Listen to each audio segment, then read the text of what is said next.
समस्त को institute of media studies एवं उत्कल यूनिवर्सिटी यूजीसी तरफ समस्त को मु हार्दिक अभिनंदन एवं नमस्कार ज्ञापन करुच्ची। पुणी थे समस्त को स्वागत करुच्ची। आज आमर institute of media studies Utkal university जो सीरीज ऑफ वेबिनार आमर चली आज हूँ षष्ठतम कैरियर काउंसलिंग प्रोग्राम बा वेबिनार जहाँकि +3 पिला उद्दिष्ट एवं आमर अनुरोध रक्षा करिकी आज ओडिशार विभिन्न जिल्लारू किछि प्रिंसिपाल महाशय एवं अध्यापक अध्यापिका तथा विशेष करिकी छात्र छात्री माने आज उपस्थित अछंती। सेथिपाई आमे समस्त आपण मानको अभिनंदन जणाउछु आमर इंस्टीट्यूट तरफरु। पुणी विशेष करी आज आम मानक भितरे जो विशेष आकर्षण बा जो माने आम मानक मध्यरे रिसोर्स पर्सन हिसाब रे बा अतिथि हिसाब रे आम गहन रे अछंती 3 जण अतिथि आम गहन रे अछंती। सेमानको मु सेमानकर परिचय प्रदान मु करिवि एवं मु जते बेले सार मानकर बायोडाटा बा प्रोफाइल मु देखुथिली जे आमे माने समस्त भाग्यवान आज एभली अति विज्ञ एवं महानुभवी एक्सपीरियंस एवं बहुत उपाधि रे बहुत अवार्ड रे अवार्ड युक्त हेइथिबा रिसोर्स पर्सन आम गहन रे अछंती। आउ सेमानक मध्य रे हेले डॉक्टर आरकेएस मंगेश दास सार एकाधार रे जने master trainer coach speaker consultant and professor सार मु देखुली recognition international NLP master trainer top 10 NLP trainer of India stalwart of NLP and its application in corporate sectors आउ पीएचडी 4 जन पीएचडी स्कॉलर को से ऑलरेडी तांको अधीन रे से माने वर्तमान अवार्डेड हे सारी more than 27 years of experience 7 years in core and HR operations in senior management level 20 years of training HR OD consultant and management teaching former director of leading business school sir PhD degree in stress management MPhil master degree in PMR MBA in HR international master trainer of NLP graduate in physics quality improvement program from XLRI IIT KGP and MDI Gurgaon presently sir achanti president CSDNLR advisor Tawaral adjunct professor Ocean University Purnima University Jaipuria School of Business and IMIS then FOC membership with APC UK and trainer silver membership level senior mentor for mentor my board advisor board member of Vastec Solutions Voltcon Group and Bakalwal Foundation academic council member of Ocean University so sir आपण को आमे स्वागत करूछु आज रे जो webinar रे career council programme रे आज आपण हमको समय देथिबारु हम अनुष्ठान तरफ आपण को आमे स्वागत जणाउछु डॉक्टर आरकेएस मंगेश दास सर सर आपनकर प्रोफाइल बहुत लंबा अछि आ समय सापेक्ष तेनु ब्रीफ रे मु आपनकर प्रोफाइल टिप सर मु जणैली हम पिला माने निश्चित भाव रे आपनकर वक्तव्य रे लाभवान हेबे ई आशा रखी पुणी थरे सर आपन को स्वागत करूची मीडिया स्टडीज तरफ हम गहन रे मध्य Subhransu Shekhar Ojha chief executive officer पाजीराव IAS academy सार अछंती अन्यतम अतिथि भाव रे रिसोर्स पर्सन भाव रे आ सार मध्य electrical engineering C V Raman college Utkal university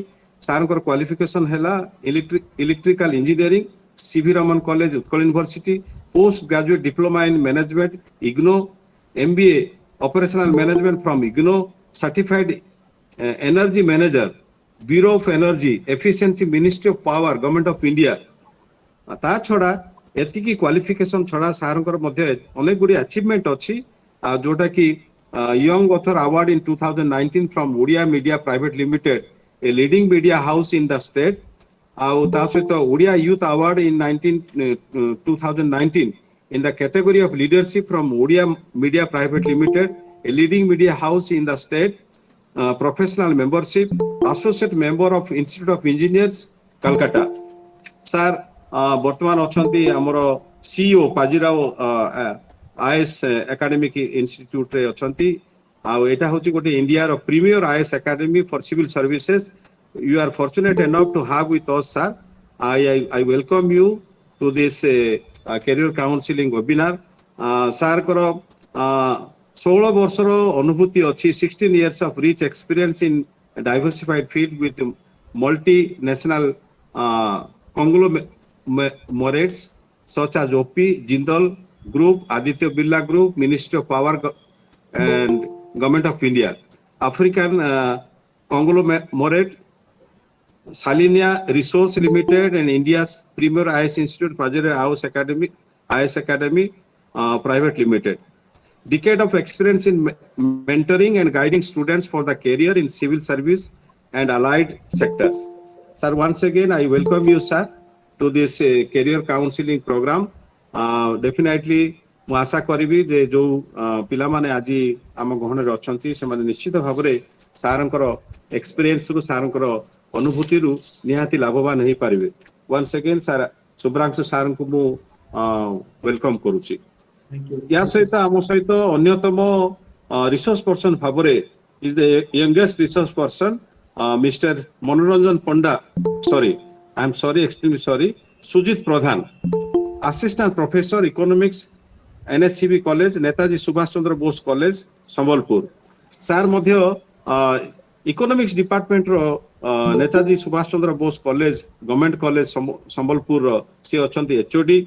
ता सहित से UGC and JRF क्वालिफाई करिकी वर्तमान फ्रॉम हैदराबाद रो से क्वालिफाई करिसंती एवं बोर्ड ऑफ स्टडी मेंबर अछंती संबलपुर यूनिवर्सिटी रो अछंती. ता सहित वर्तमान assistant coordinator IGNOU from NSCB college. He has presented in international and national conference and published papers in different journals in India as well as in abroad also. Sir ଆପଣଙ୍କୁ ମଧ୍ୟ ମୁଁ ସ୍ୱାଗତ କରୁଛି କାରଣ ଆଜି ଆମ ଗହଣରେ ଆପଣ ଅଛନ୍ତି ଏକ୍ସପର୍ଟ ହିସାବରେ. ଆମର এই କାର୍ଯ୍ୟକ୍ରମକୁ ଆପଣମାନେ ସାଫଲ୍ୟମଣ୍ଡିତ କରିବେ ବୋଲି ମୁଁ ଆଶା କରୁଛି. You are the youngest person and definitely we hope that you will be giving a insightful talk to our students. ତେବେ ଯାହା ହଉ ପୁଣି ଥରେ ମୁଁ ଉପସ୍ଥିତ ସମସ୍ତ ଛାତ୍ରଛାତ୍ରୀଙ୍କୁ ସ୍ୱାଗତ କରୁଛି ଏବଂ ସାର୍ ମ୍ୟାଡାମ ଯୋଉମାନେ ବି ଯୋଉଠି ଅଛନ୍ତି ସମସ୍ତଙ୍କୁ ସ୍ୱାଗତ କରୁଛି ଇନଷ୍ଟିଚ୍ୟୁଟ ଅଫ ମିଡିଆ ଷ୍ଟଡିଜ ତରଫରୁ. ଆମେ ସମୟ ନ ନେଇ ବର୍ତ୍ତମାନ ଆମେ ଆମର ଏଇ ଯୋଉ କ୍ୟାରିୟର କାଉନସିଲିଂ ପ୍ରୋଗ୍ରାମଟା ଆରମ୍ଭ କରିବା. ସର୍ବପ୍ରଥମେ ମୁଁ doctor RKS Mangesh Das, coach and master trainer NLP and president CSDNLR ସାରଙ୍କୁ ମୁଁ ଅନୁରୋଧ କରିବି. ସାର୍ 15 ମିନିଟ୍ ଖଣ୍ଡେ ସେ ତାଙ୍କର ବକ୍ତବ୍ୟ ରଖିବେ. ତାପରେ ମୁଁ ସବୁ ଛାତ୍ରଛାତ୍ରୀଙ୍କୁ ମୁଁ ଅନୁରୋଧ କରିବି ନିଜର ଅଡିଓ ଭିଡିଓକୁ ମ୍ୟୁଟ୍ କରିକି ରଖିଥିବେ ଏବଂ ଆପଣ ଚାଟ୍ ବକ୍ସରେ ଯାହା ପ୍ରଶ୍ନ ଅଛି ଆପଣ ଚାଟ୍ ବକ୍ସରେ ଲେଖିପାରିବେ କିମ୍ବା ଆପଣ ପରବର୍ତ୍ତୀ ସମୟରେ ସ୍ପିକର ମାନେ କହିସାରିଲା ପରେ ଆପଣ ପ୍ରଶ୍ନ ପଚାରି ପାରିବେ. ତାପରେ ଆମେ ଆମର ପ୍ରଶ୍ନ ଉତ୍ତର କାର୍ଯ୍ୟକ୍ରମ ପରେ ଆମେ এই କାର୍ଯ୍ୟକ୍ରମକୁ ସମାପନ କରିବା. ବର୍ତ୍ତମାନ ମୁଁ ସ୍ୱାଗତ କରୁଛି ଡକ୍ଟର RKS ମଙ୍ଗେଶ ଦାସ ସାରଙ୍କୁ. ସେ ତାଙ୍କର ବକ୍ତବ୍ୟ ରଖିବେ. Thank you very much Raghunath sir. मते बहुत भल लागुची एई सेशन रे रही पिलांको किछिरा म एड्रेस करबी मोर एक्सपीरियंस रु. जनरली मो जेतोळे ओडिसा रे थिली सेतोळे मो करियर काउंसलिंग आरंभ करथिली आई थिंक 2005-6 बेलको. सेता गोटे न्यूज पेपर थिला धरित्री बोली, सेतरे भी पिला माने जेतोळे क्वेश्चन पचार जे सब करियर ऊपर मो तार ऊपर करियर आंसर करथिली. जनरली आपण माने देखिबे जेतोळे हम गोटे करियर चूज करूचंती कि आपण मानको मु जानुची आपण समस्त वर्तमान एठी ग्रेजुएशन बते पास करचंती कि फाइनल ईयर रे थिबे. एई परवर्ती मुहूर्त रु आपण गोटे करियर बाहर करियो निजर गोटे करियर खोजिबे एवं से करियर रे केमिति आपण अग्रसर होबे से विषय रे मो जहा धारणा जहा आईडिया अछि मु आपण मानको देबी. जेतबेले मु 2005-6 बेले करियर आरंभ करिथिली सेतबेले मु केतटा करियर अछि सेटा मु खोजुथिली.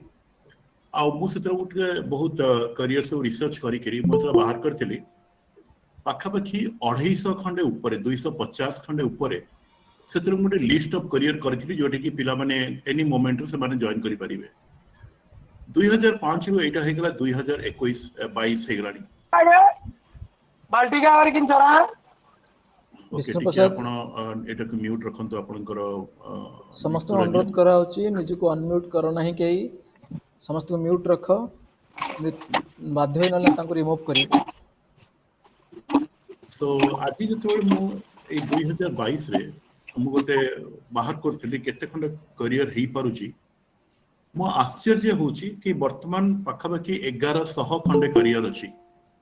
ଆଉ ଇଣ୍ଟରେଷ୍ଟିଂ ଜିନିଷ ହଉଛି ସବୁ କରିୟର ପାଇଁ ପାଠ୍ୟକ୍ରମ ବନି ନାହିଁ। देखा मास ले खाइबो इंचा मास बोरन का अंडा आसले देना ଏବଂ ଇଣ୍ଟରେଷ୍ଟିଂ ଜିନିଷ ହଉଛି ମିଠୁ ସବୁ ମିଠୁ career ପାଇଁ ତମର ମ୍ୟୁଟ କରିକି ରଖ। ସାର୍ କହୁଛନ୍ତି ଯୋଉମାନେ ମ୍ୟୁଟ କରିବନି ତାଙ୍କୁ ଆଉଟ କରିଦିଆଯିବ। ମ୍ୟୁଟ ରଖ। ସାର୍ କଥା କହିଲା ବେଳେ ସମସ୍ତେ ମ୍ୟୁଟ ରଖ, ତାପରେ ପ୍ରଶ୍ନ ଯାହା ଥିବ ପଚାରିବ। Sir please continue sir. Thank you. So ଆଜି ଦେଖିଲାକୁ ପାଖାପାଖି 1100 ଖଣ୍ଡେ କରିୟର ଅଛି, ଆଉ ସବୁ କରିୟର ପାଇଁ ଏପର୍ଯ୍ୟନ୍ତ ପାଠ୍ୟକ୍ରମ ବନି ନାହିଁ।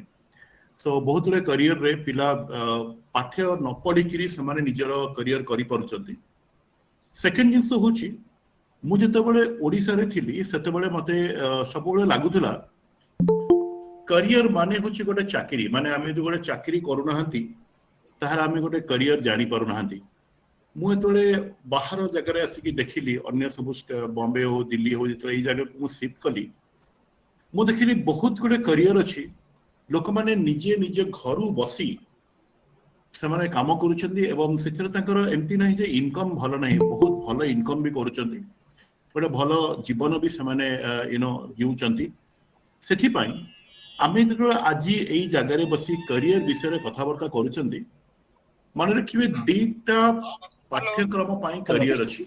नमस्कार ଗୋଟେ ହଁ ହଉଛି ଯୋଉଠି ପିଲାମାନେ ଅତି ଭଲ ହଁ ପଢୁଛନ୍ତି ସେମାନଙ୍କର ପାଇଁ କରିୟର ସୋପାନ ଗୋଟେ ଅଲଗା ହଁ ମୁଁ ହେଇଗଲା। ଗୋଟେ ୱେବିନାରରେ ଅଛି ମୁଁ ଏଠି ପରେ ଯୋଉଠି ଫୋନ୍ ଗୋଟେ ପିଲା କରନ୍ତୁ। ପାଠ ବି ଭଲ ପଢୁନି କିନ୍ତୁ ତାକୁ ଜୀବନ ସେ କିଛି କରିବାକୁ ଚାହୁଁଛି, ତାରି ପାଇଁ ମଧ୍ୟ ଗୋଟେ କରିୟର ସୋପାନ ଅଲଗା ଅଛି। ଏବଂ ଦିଟା ଯାକ ପାଇଁ ତାର ସୋପାନ ଅଲଗା, ଆଉ ତାକୁ ଆମେ ଦେଖି ଯେତେବେଳେ ଆଗକୁ ବଢେଇବା ଆମେ ତାକୁ ବଢିବା। ସୋ ମୁଁ ସେ ସୋପାନ ବିଷୟରେ କହିବା ପୂର୍ବରୁ मोबाइल ବହୁତ ଡିଷ୍ଟର୍ବାନ୍ସ ହଉଛି, ଟିକେ ଆପଣ ଯଦି ମ୍ୟାନେଜ କରିପାରନ୍ତି। ତ ମୁଁ ସେଇ ମନୋରଞ୍ଜନ ସାର୍ ଯାହାର ଅନମ୍ୟୁଟ ରହୁଛି ତାଙ୍କୁ ଆପଣ ଇଏ କରିଦିଅନ୍ତୁ, ରିଜେକ୍ଟ କରିଦିଅନ୍ତୁ। ଓକେ, ତ ମୁଁ ଯାହା କହୁଥିଲି ଯେତେବେଳେ ଆମେ ସେ ସୋପାନ ଦେଖୁଛନ୍ତି, ମୁଁ ସେ ସୋପାନ ବିଷୟରେ ଆପଣଙ୍କୁ କିଛିଟା କହିବି ମୋର ସମୟ ସୀମା ଭିତରେ।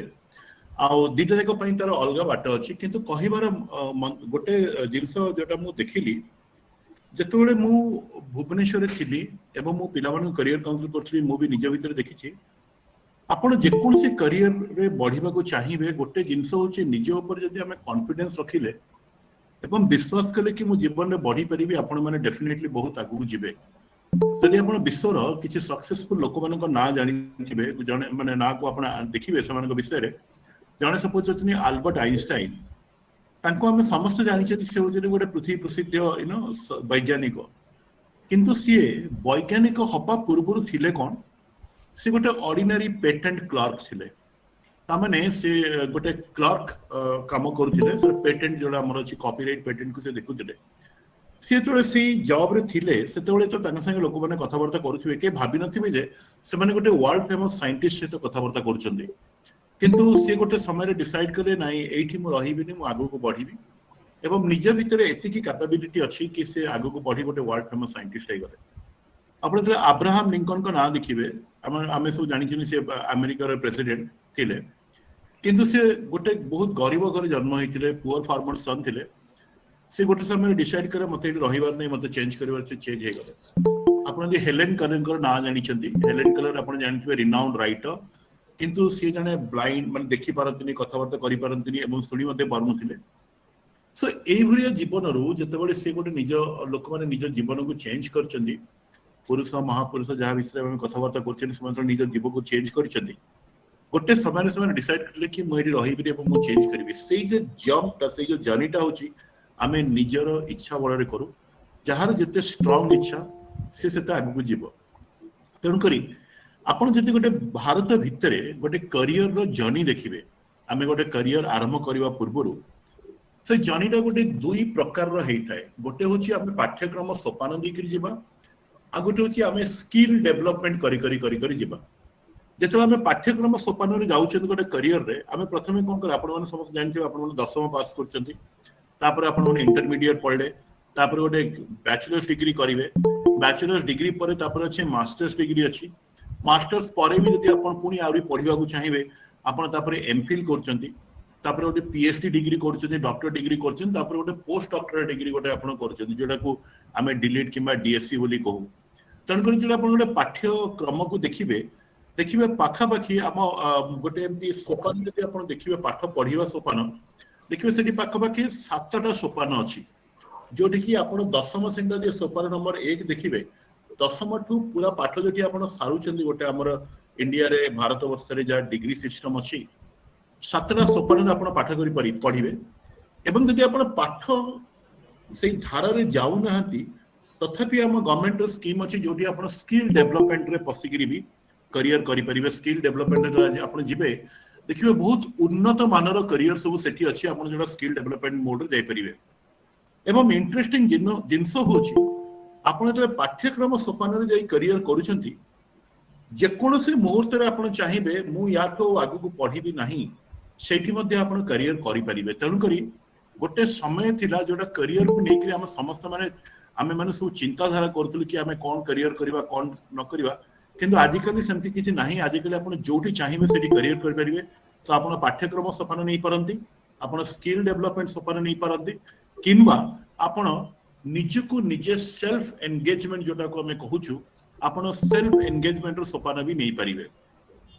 तणकर जदि आपण बर्तमान आपण देखिबे केते प्रकार रो कैरियर हम पई अछि आपण देखिबे जनरली हमें कोन करू कैरियर टक हमें 5टा भागरे डिवाइड करितो आपण मानको पाई एई जो लेवल रे आपण अछंती एई लेवल आपण देखिबे कि केते प्रकार कैरियर आपण पई अछि आपण पाखे 5 प्रकार रो कैरियर अछि रघुनाथ सर मते खाली टिके हिंट दे देबे 2-3 मिनिट आगुरु मोर टाइम टाको आपण मॉनिटर करी मते हिंट दे देबे ओके सर सो आपण देखिबे मतलब हमें 5 प्रकार कैरियर टाको भांगी थाओ गोटे होची हमें जनरल कैरियर बोली कहू जोटा को हमें आर्ट्स साइंस कॉमर्स से पढी कि सेही रास्ता रे हमें जाय कि आगु पढिले तापर आपण सिविल सर्विसेज गोटे मोमेंट परे आपण गुडे पूरी कैरियर भीतर आपण पसी परिबे आ गोटे हमें टेक्निकल कैरियर बोली कहताओ जोटा को आपण द्वारा आईटीआई हे गला इंजीनियरिंग हे गला मेडिकल हे गला जोटा कि आपण सेही कैरियर भीतर आपण बसिकरी गले तृतीय कैरियर को हमें कहताओ जेटा ए जो कैरियर हे गला प्रोफेशनल कोर्सेस हे गला जोटी कि आपण बीबीए कले बीबीए जेतो आपण ग्रेजुएशन करछन्ते आपण एमबीए किंबा सेही भलिया गुडे पाठ्यक्रम अछि जोटा माने आपण सेहिथरे जाईकरी आपण जेंति जर्नलिज्म हे गला एमबीए हे गला सोशल स्टडीज हे गला एवडा सब आपण प्रोफेशनल कैरियर भी नेकी आपण बढ़ी परले आ गोटे होची आपनकर एंटरप्रेन्योरशिप आपण यदि निजे गोटे कंपनी करबा को चाहउछथि निजे गोटे ऑर्गेनाइजेशन करी किछि लोकन को आपण चाकरी देकरी व्यापार किंबा निजे गोटे व्यवसाय करबा को चाहउछथि सेति आपनकर एंटरप्रेन्योरशिप डेवलपमेंट भी गोटे सेपरेट करियर हे गला आ लास्ट रे होची सेल्फ एम्प्लॉयड आपण अन्य किछि करिवेनी आपण निजे सेल्फ एम्प्लॉयड आपण देखिबे बड़ बड़ सब सिटी को जिबे देखिबे बहुत लोक अछने सेमान को कहा जे टेक्निकल राइटर सेमाने कोन करदि समस्त को पाए लेखा करंती इवन इंक्लूडिंग आपण देखिबे जो बड़ बड़ हमर पॉलिटिकल नेता अछने सेमानकर जो सेमाने जो स्पीच दियते सेटा पे लेखिबा पे भी लोक अछंती आपण जति देखिबे सपोज गोटे कपिल शर्मा शो आसुची सेही शो रे भी जो सेमाने सब कथावार्ता कहंती ताकू लेखिबा पे स्क्रिप्ट राइटर अछंती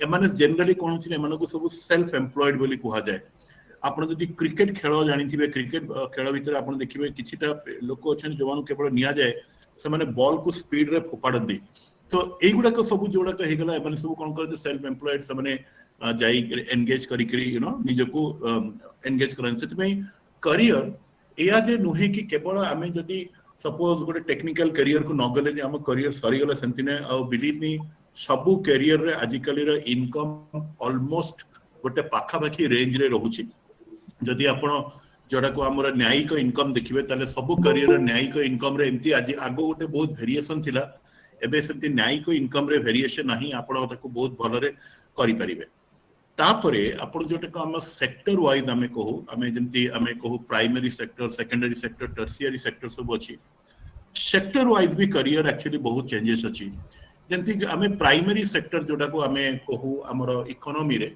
जेटे हम प्राइमरी सेक्टर जो हमें देखू से प्राइमरी सेक्टर रे आपनकर जो करियर सब आपण चूज करि परिबे आपण सेठी एग्रीकल्चर करियर रहउची एनिमल हजबेंड्री डेयरी कैरियर रोचे, सॉइल कंजर्वेशन रो कैरियर रोचे, हॉर्टिकल्चर रो कैरियर रोचे, एगुडा सब आपनकर प्राइमरी सेक्टर रो कैरियर रे जाउची।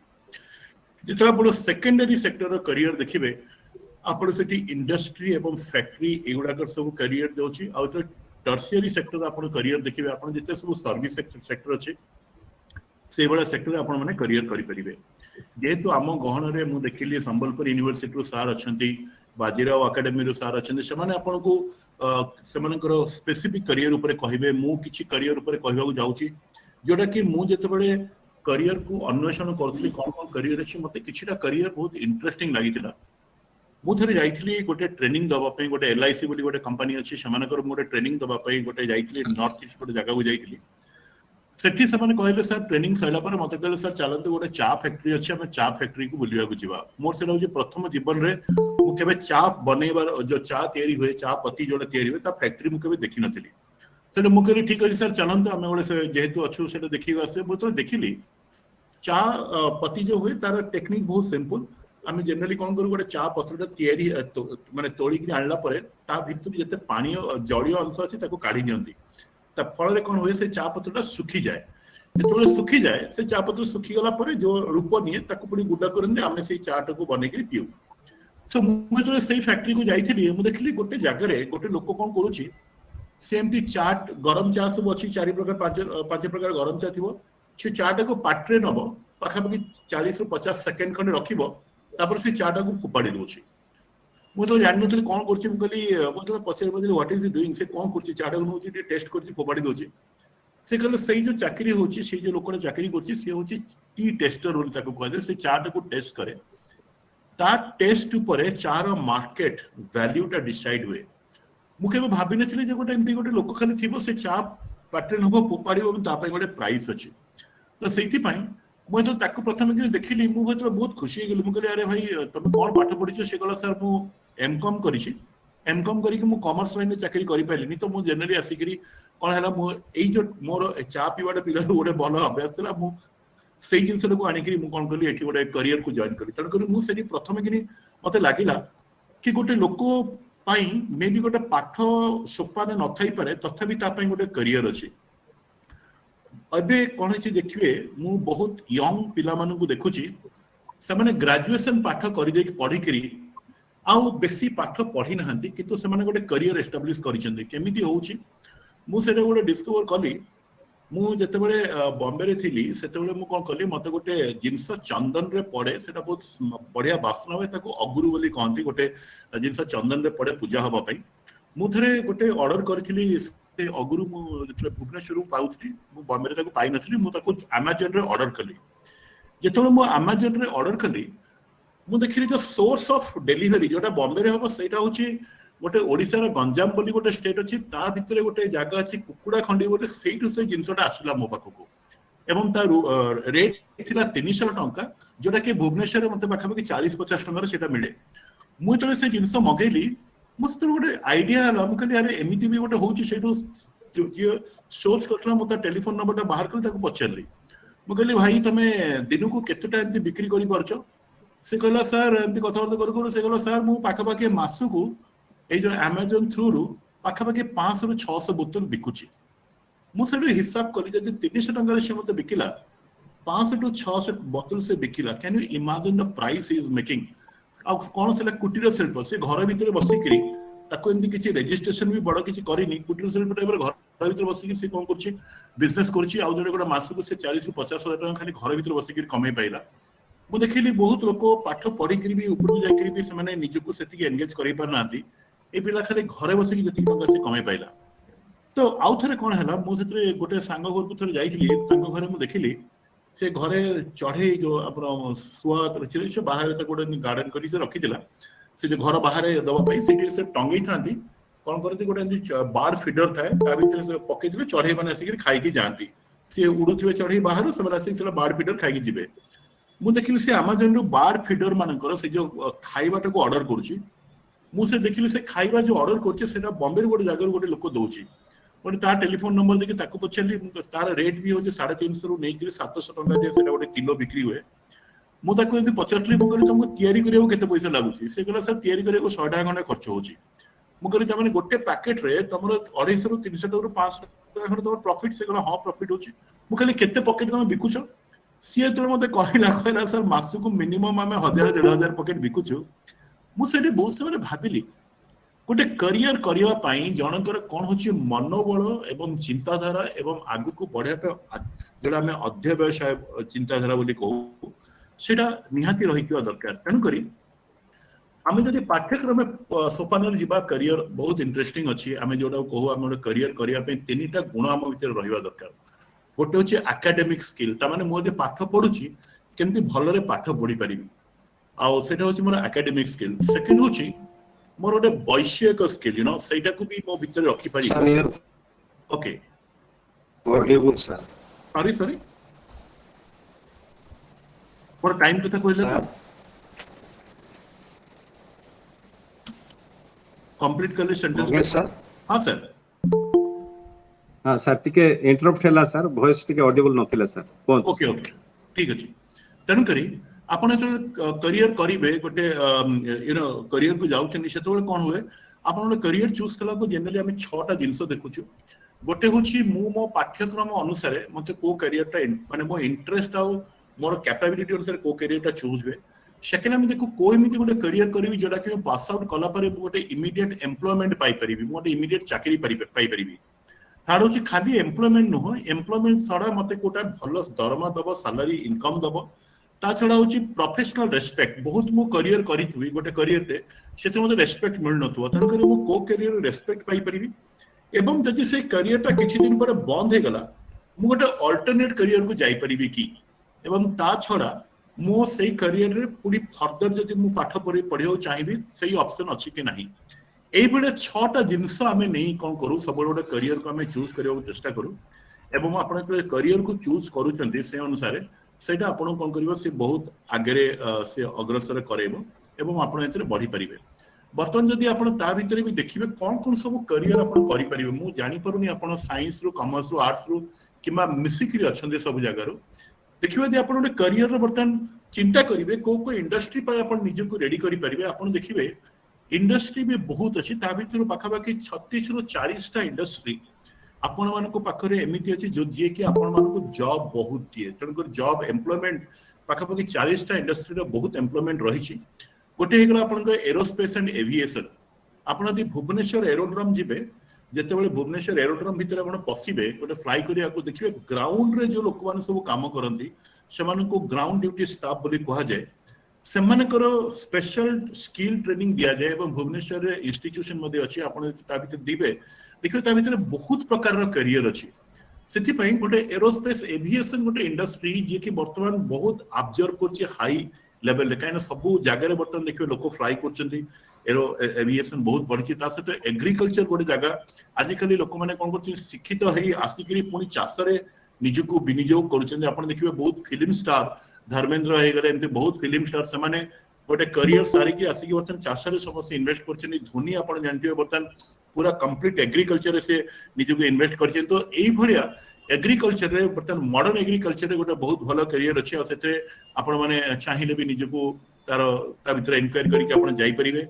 ତାପରେ ଆଉ ଗୋଟେ ଅବଜର୍ଭ କରୁଛି, ସେ ହଉଛି ଆପାରେଲ, ଯୋଉ ଆମେ ସବୁ ଗହଣା ପିନ୍ଧନ୍ତି, ଗହଣା ତିଆରି କରିବାର ବି ଆଜିକାଲି ଗୋଟେ ବହୁତ ବଡ ମାର୍କେଟ ଅଛି। ଆପଣ ଦେଖିବେ ଯଦି ଆପଣ ଏବେ ଅନଲାଇନରେ ଦେଖିବେ ବହୁତ ଗହଣା ବିକ୍ରି ହୁଏ।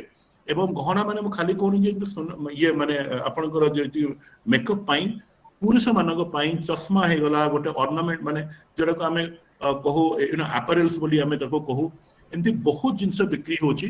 ଆଉ ଯୋଉଟା ପାଇଁ କି ବି ସେପାରେଟ କ୍ୟାରିୟର ରହୁଛି, ସ୍କିଲ୍ ଡେଭଲପମେଣ୍ଟ କରିକି ଆପଣ ମାନେ ଯାଇପାରିବେ। ଅଟୋମୋଟିଭ ସେକ୍ଟର ଗାଡି ଯୋଉଠି ତିଆରି ହଉଛି ସେଥିରେ ବହୁତ କ୍ୟାରିୟର ରିକ୍ୱାରମେଣ୍ଟ ରହୁଛି। ଆପଣଙ୍କର ବିୟୁଟି ଆଣ୍ଡ ୱେଲନେସ ହେଇଗଲା।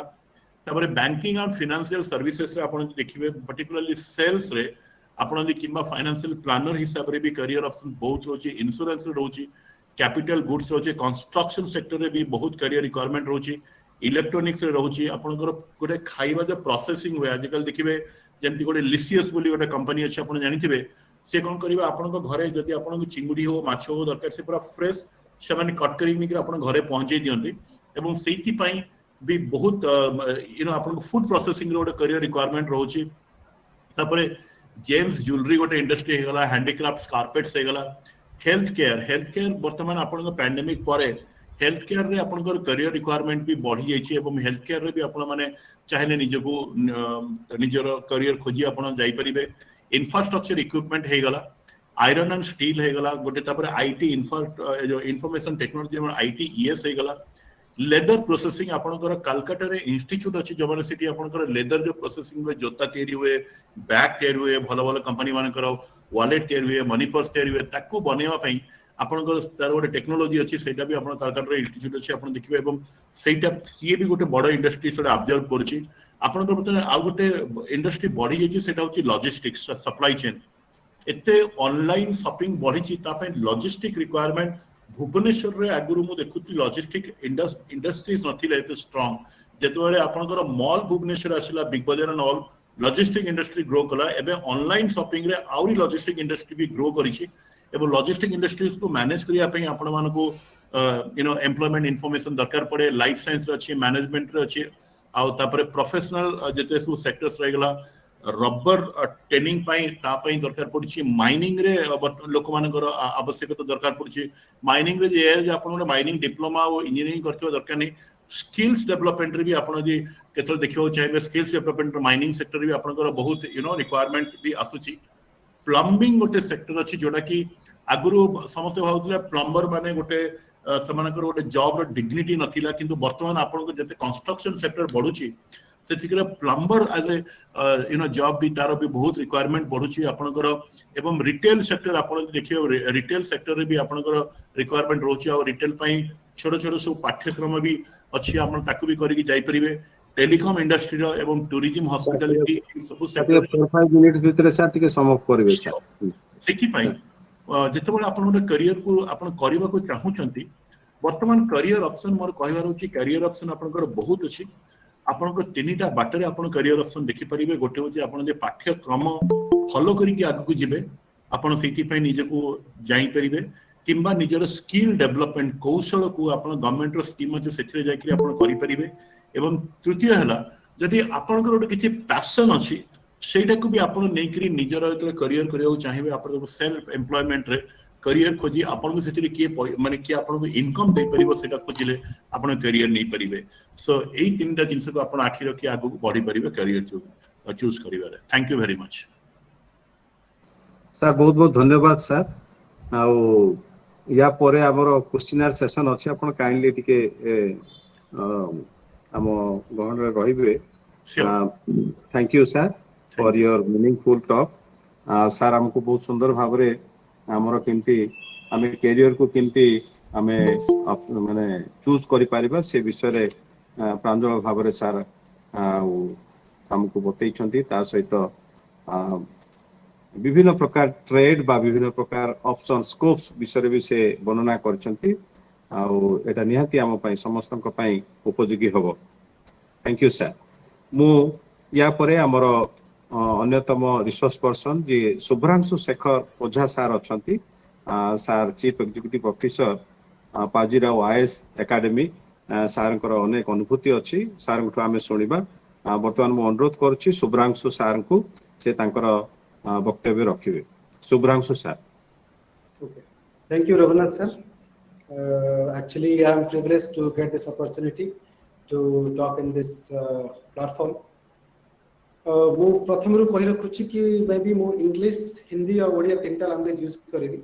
ସୋ ଆଇ ଥିଙ୍କ ଆପଣମାନେ ଏଥିରେ କମ୍ଫର୍ଟେବଲ୍ ହେବେ। ଓକେ। ସୋ ମଙ୍ଗେଶ ସାର୍ ଯାହା କିଛି କହିଲେ, that was really nice actually. I am also learning many things from that. बहुत कुछ सीखने को मिलता है। थोड़ा सा मैं इस पे और ऐड करना चाहूँगा, क्योंकि जो आज के डेट में बेसिकली जो प्रैक्टिकल प्रॉब्लम्स हैं स्टूडेंट के साथ, जैसे हम एवरीडे बेसिस पे बहुत सारे बच्चों को गाइड करते हैं, मेंटर करते हैं, वो लोग आते हैं हमसे मिलते हैं, जाते हैं। So there are lot of practical issues they are facing. तो मैं चाहूँगा कि वो सब इशू को थोड़ा सा मैं शेयर करूँ, क्योंकि देखिए कैरियर ऑप्शन तो बहुत सारे हैं and that is not practically possible to discuss. But हाँ, एक चीज जरूर है कि अगर फंडामेंटल प्रॉब्लम कहाँ पर है, फंडामेंटल प्रॉब्लम क्या है, अगर उसको कोई एस्पिरेंट, कोई स्टूडेंट अगर उसको समझ जाए तो मुझे लगता है कि आगे जितना भी करियर ऑप्शंस है, एन नंबर ऑफ ऑप्शंस है, उसको चूज करने में उसको कोई दिक्कत नहीं होगा, जहां तक मेरी एक्सपीरियंस एंड मेरी अंडरस्टैंडिंग विद द टाइम। ठीक है, तो जैसे कि मैं बोलना चाहूंगा, अच्छा रघुनाथ सर, क्या मैं स्क्रीन शेयर कर सकता हूँ?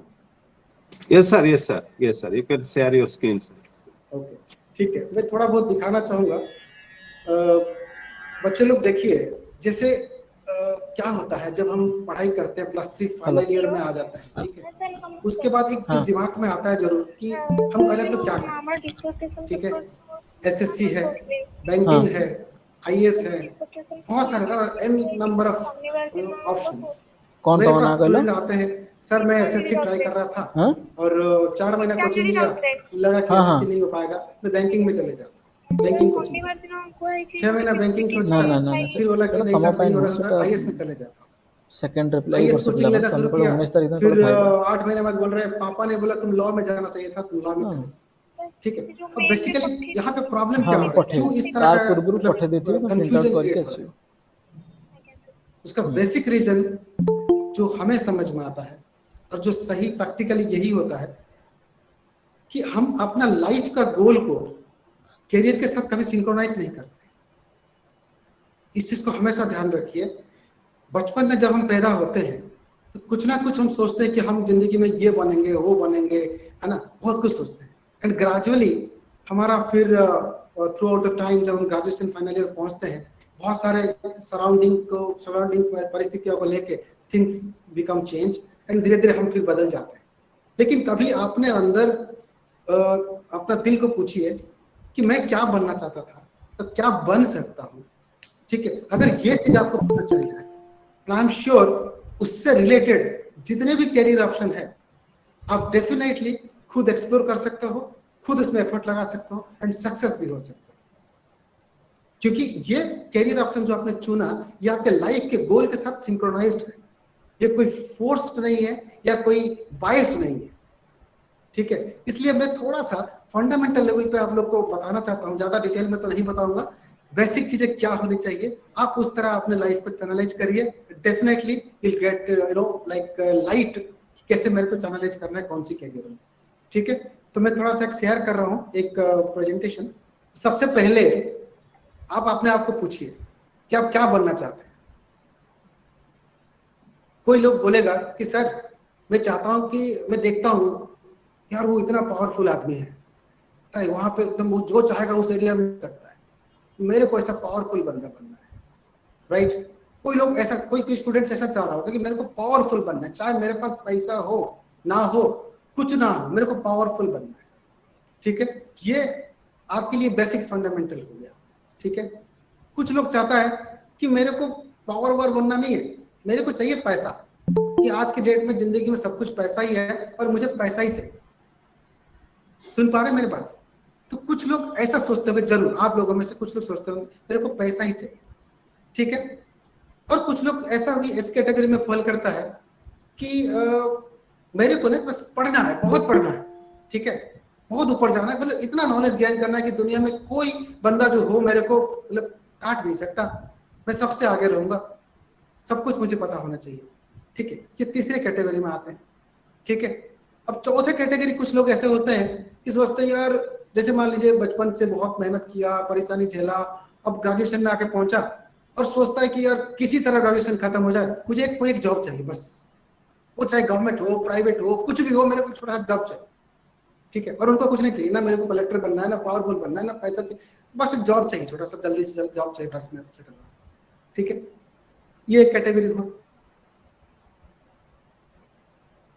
बोलते हैं कि नहीं कुछ भी हो जाए मुझे गवर्नमेंट जॉब करना, वो उस समय ये नहीं सोचते कि मुझे पैसा चाहिए, पावर चाहिए या बड़ा जॉब चाहिए, कुछ नहीं, मेरे को सिर्फ एक गवर्नमेंट जॉब चाहिए तो मेरा लाइफ सेटल।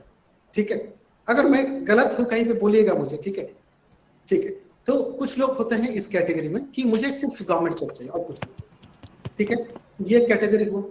और एक कैटेगरी है, कुछ लोग जो होते हैं देखिए मतलब art culture, music, dance, cricket, games, मतलब इस तरह की चीज में इतना रुचि रखते हैं मतलब पिताजी घर से भेज भेज के ना कॉलेज गए, ना स्कूल गए, ना कहीं नहीं गए, किसी तरह ग्रेजुएशन कवर हो गया, लेकिन मन रहा कहाँ पे?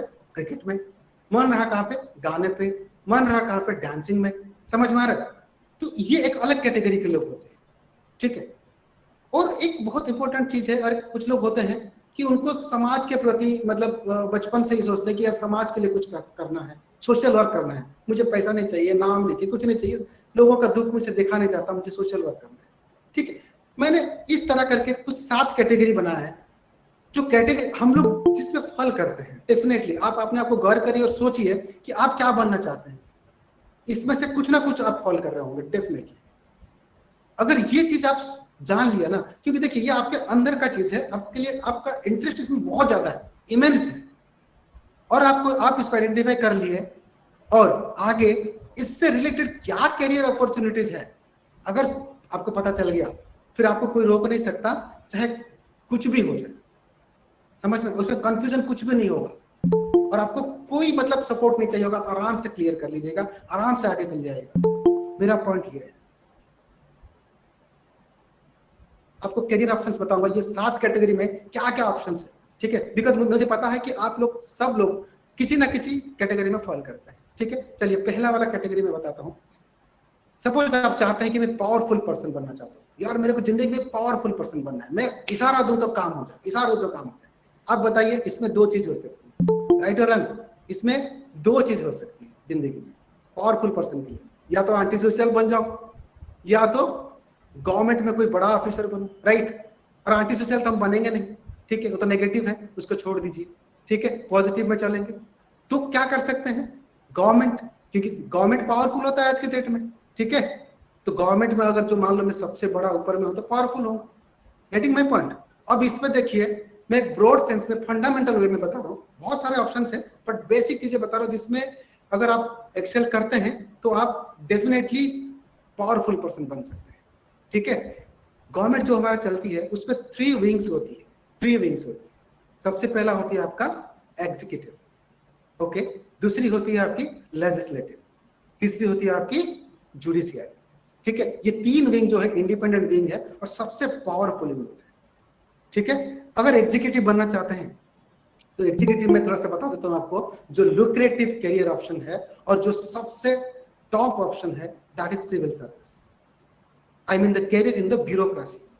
अगर आपको भूख है अंदर से, मेरे को पावरफुल बनना है, तो आप सिविल सर्विस में जाइए, डेफिनेटली जाइए, और आप पूरा सीधा पूरे इंडिया को चलाएंगे प्राइम मिनिस्टर के पास बैठ के, ठीक है। ये हो सकता है ऑप्शन पहला। दूसरी, अगर मान लीजिए आपको फिर भी सिविल सर्विस में नहीं जाना है, आपको पावरफुल बनना है, कैसे? आप मिनिस्टर बन सकते हैं, ठीक है, मतलब लेजिस्लेटिव लेवल पे आप जाइए, पॉलिटिक्स में आप एंटर कर सकते हैं, that is also another career option, ठीक है। वहां पे भी आप टॉप में जा सकते हैं और आप पॉलिसी मेकर हो सकते हैं, ठीक है। That is another powerful wing of the government, okay. Third one is the judiciary, that is the judicial services, ठीक है। उसके लिए जो करियर ऑप्शंस होता है, जैसे आपको मतलब जुडिशियल कोर्सेज करने पड़ेंगे, लॉ वगैरह करने पड़ेंगे, और उसमें भी आप एक पावरफुल जज बन सकते हैं, जो कि इंडिपेंडेंट ऑर्गन होता है। ये अगर आप चाहते हैं कि मैं पावरफुल पर्सन बनना चाहता हूं, ये 3 ऑप्शन आपके पास है, ठीक है। ये हो गया। अब नेक्स्ट आते हैं, मैं थोड़ा सा एक्चुअली फंडामेंटल हल्का हल्का बता रहा हूँ, ऐसे डिटेल में जाएंगे तो बहुत सारी चीजें। जैसे मान लीजिए आपको चाहिए मनी, नहीं मुझे पावरफुल नहीं बनना चाहता है, मैं पावरफुल पर्सन को खरीदना चाहता हूँ थ्रू मनी। कुछ लोग होते हैं, बोलते हैं कि यार पावर क्या करना है, पैसा है तो पावर कभी खरीद ले, राइट। ये भी होता है दिमाग में। बहुत लोग सोचता है कि मुझे पैसा ही चाहिए और कुछ नहीं चाहिए। वो भी 2 तरीका से हो सकता है, नेगेटिव और पॉजिटिव वे में। नेगेटिव में तो नहीं जाएंगे डेफिनेटली, ठीक है, पॉजिटिव में जाएंगे। इसमें जाना है तो मैं कहूंगा इसका रिलेटेड करियर ऑप्शन जो होता है, ग्रेजुएशन के बाद आप किसी टॉप क्लास MBA एग्जाम निकालिए, elite class MBA, go to IIM या मतलब कैट निकालिए या GMAT करिए, जो भी करिए, इस तरीके का कोई टॉप क्लास MBA ऑप्शन निकालिए। इससे क्या होगा, आप directly you can go to the top management of any top organisation. उससे क्या होगा, आपकी सैलरी रेंज भी बहुत हाई रहती है और आप बहुत जल्दी बहुत पैसा कमा सकते हैं और टॉप लेवल पे भी रह सकते हैं। पहला ऑप्शन। दूसरी ऑप्शन इसमें है, आप एंटरप्रेन्योरशिप में जाइए। उसके लिए भी प्रॉपर एक सक्सेसफुल एंड बहुत रिच वाला एंटरप्रेन्योर बनने के लिए आपको प्रॉपर स्किल चाहिए, और वो आपको मिलेगी वही टॉप क्लास एमबीए करने के बाद। ठीक है, मैं ये नहीं कह रहा हूँ कि एमबीए नहीं करने से नहीं मिलेगा, धीरूभाई अंबानी बिना एमबीए करके भी आज के डेट में बहुत बड़ा है, बट एक जर्नलिस्टिक अप्रोच बता रहा हूँ। उस केस में आप एलिट क्लास एमबीए करिए और आप आराम से बिजनेस में घुस सकते हैं, अपना एम्पायर सेटअप कर सकते हैं। ठीक है, ये दूसरा ऑप्शन हो गया। अगर आपको मनी चाहिए लाइफ में, ठीक है, पावर हो गया, मनी हो गया।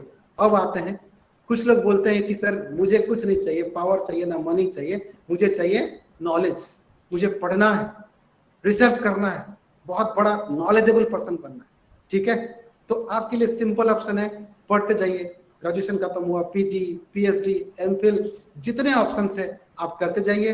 किसी कॉलेज में प्रोफेसर, डीन, ये सब बनिए, बच्चों को पढ़ाइए, आपका नॉलेज का डेप्थ बढ़ते जाएगा और आप ज्ञान लेते जाएंगे, उसमें रिसर्च पेपर भी पब्लिकेशन होगा, पूरा एकदम उस फील्ड में आप ऊपर चले जाएंगे। ये एक करियर ऑप्शन आपके लिए है। ठीक है, तीसरा वाला ऑप्शन हो गया। ठीक है, जिसमें आपको ज्ञान चाहिए, हो गया।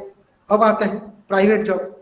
ठीक है, मतलब कुछ एक जॉब चाहिए। कुछ लोग को ये कैटेगरी होता है कि नहीं सर मुझे पता नहीं क्या है, कुछ एक जॉब चाहिए, मतलब एक सिंपल जॉब चाहिए मुझे, क्योंकि मैं फाइनेंशियली वीक हूँ, ये हूँ, मेरा मतलब सिचुएशन अभी ऐसा नहीं है, तो I need a job immediately. तो उस केस में देखिए, सिंपल ग्रेजुएशन कर लिया आप, और सिंपल ग्रेजुएशन कर लिया, और कुछ सेक्टर में स्किल हासिल कर ली। जैसे मान लीजिए मुझे डाटा एंट्री आता है, मुझे थोड़ा सा काउंसलिंग आती है, मुझे थोड़ा सा कुछ, कोई भी सेक्टर में छोटा सा स्किल ले लीजिए, और मार्केट में इतने जॉब है, जैसे सर ने बताया, मंगेश सर ने, बहुत सारा करियर ऑप्शन है। एक सिंपल जॉब मिलने के लिए कोई प्रॉब्लम नहीं होती। आजकल डिफरेंट पोर्टल, नौकरी पोर्टल्स ओपन है, सीवी बनाइए, वहां डालिए, तुरंत जॉब मिल जाएगा। सिंपल जॉब के लिए बात कर रहा हूँ, that you will get it. ठीक है, that is another fundamental thing for the career options. अगर आपको गवर्नमेंट जॉब चाहिए, नहीं मेरे को कोई बड़ा नहीं होना, छोटा नहीं होना, एक गवर्नमेंट जॉब चाहिए, सिंपल मुझे गवर्नमेंट जॉब ही चाहिए। ठीक है, just go for the competitive exam preparation after graduation. ठीक है, आजकल मार्केट में एसएससी, बैंकिंग, रेलवे, नाबार्ड, बहुत सारे मतलब इस लेवल के असिस्टेंट सेक्शन ऑफिसर बहुत सारा निकलते हैं। तो 1 साल 1.5 साल तैयारी कर लीजिए, definitely get into some government job, officer job, no problem. ठीक है, this is fourth option. I want to quickly sum up, actually time कम है। अब आते हैं, कुछ लोग चाहते हैं कि जैसे मान लीजिए, नहीं सर मुझे ये नहीं करना, मुझे मतलब मेरा एक्सपर्टीज एरिया जो है अदर देन स्टडी, मुझे पढ़ना पसंद नहीं है, मुझे मतलब जो एरिया मुझे अच्छा लगता है मुझे उस पर करना। ठीक है, तो ये सारे के लिए तो आप, there are so many options. आप पर्टिकुलर प्लेटफॉर्म को ढूंढिए। सपोज आप डांस में अच्छा चाहते हैं करना, तो डांस इंडिया, डांस, इस तरह बहुत सारे प्लेटफॉर्म्स है, आप उनको,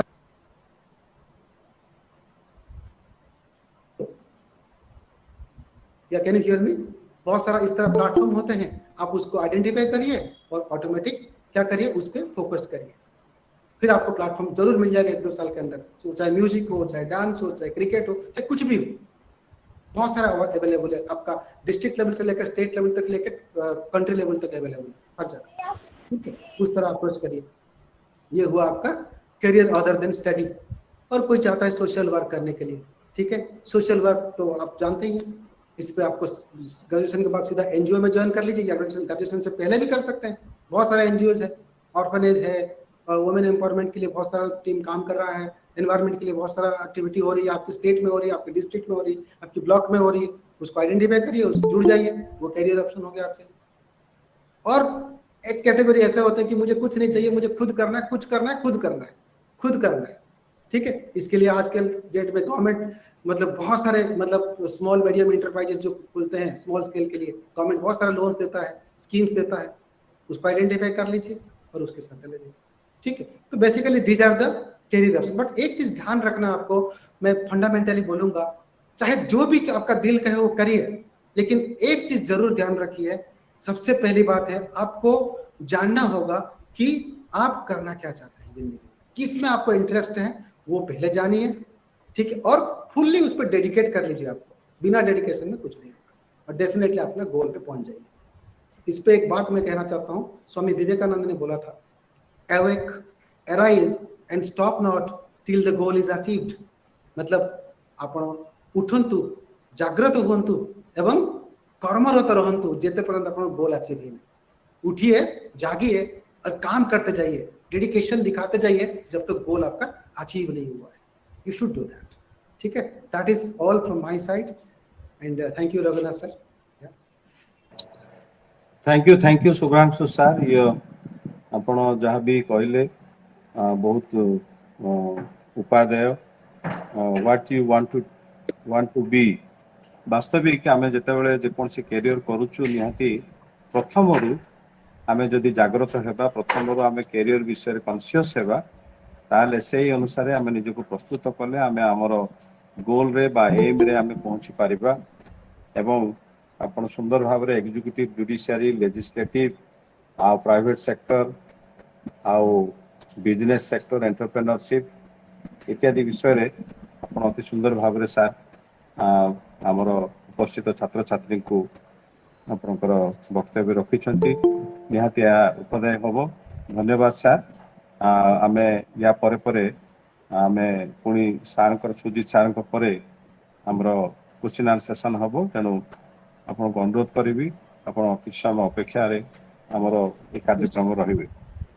ବର୍ତ୍ତମାନ ମୁଁ Sujit Pradhan sir, assistant professor, HOD, department of economics, Netaji Subhash Chandra Bose college from Sambalpur, government college Sambalpur. सुजी सर अछंती? Thank you, sir. And Das, sir, and dear student friends. Actually, both the speakers have had a detailed analysis of all the career options that you have or you can pursue after your graduation. I will start with just an economic issue, that is unemployment. Everyone knows what is unemployment. Just to define it, unemployment is a circumstance or is a situation which is basically where the an able-bodied person is willing to but does not get work. That is what we normally define unemployment in economics. So, as far as economists and the modern economists are concerned, India is basically following a pattern which was not followed by any other countries. For example, in any of the if we look at any of the economy in the world, what they follow is a pattern. That is, there are three sectors, and the first will be the primary sector develop, and then secondary sector will develop, and the tertiary sector will develop. That is the agriculture, then the industry, and then the service sector. And the economists are of the view that we have missed the second stage. The Indian economy has missed the second stage of this growth pattern or the progress pattern.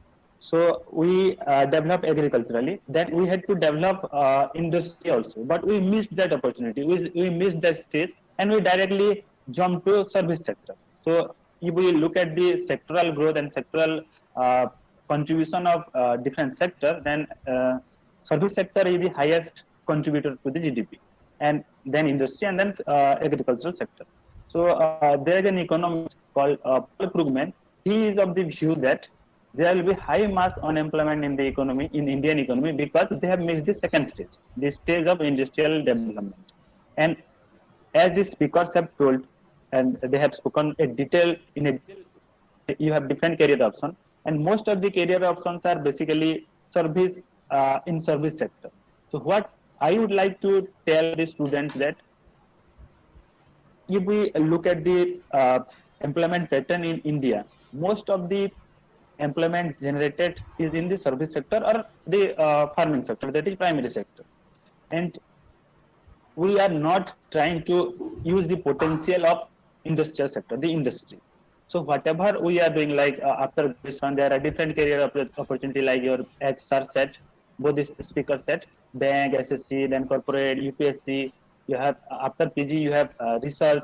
All these are corporate jobs, and all these are the things that we have discussed. But what I would like to add is, students should be focusing more on how to be employed and how you are going to choose a career, not in service sector or in agricultural sector, because we need more in industrial sector now. The need of the hour is this. So when we talk about industrialization or an industrial sector, there is a concept called jobless growth. If I think some of you have heard about it, jobless growth is basically the GDP will grow, but there will be no employment. The employment will not be generated, though there will be growth. So this thing happens because we have missed the second stage, that is the industrial industrialization in Indian economy. So all the jobs that we have discussed or we basically follow is either in primary sector or basically in the tertiary sector.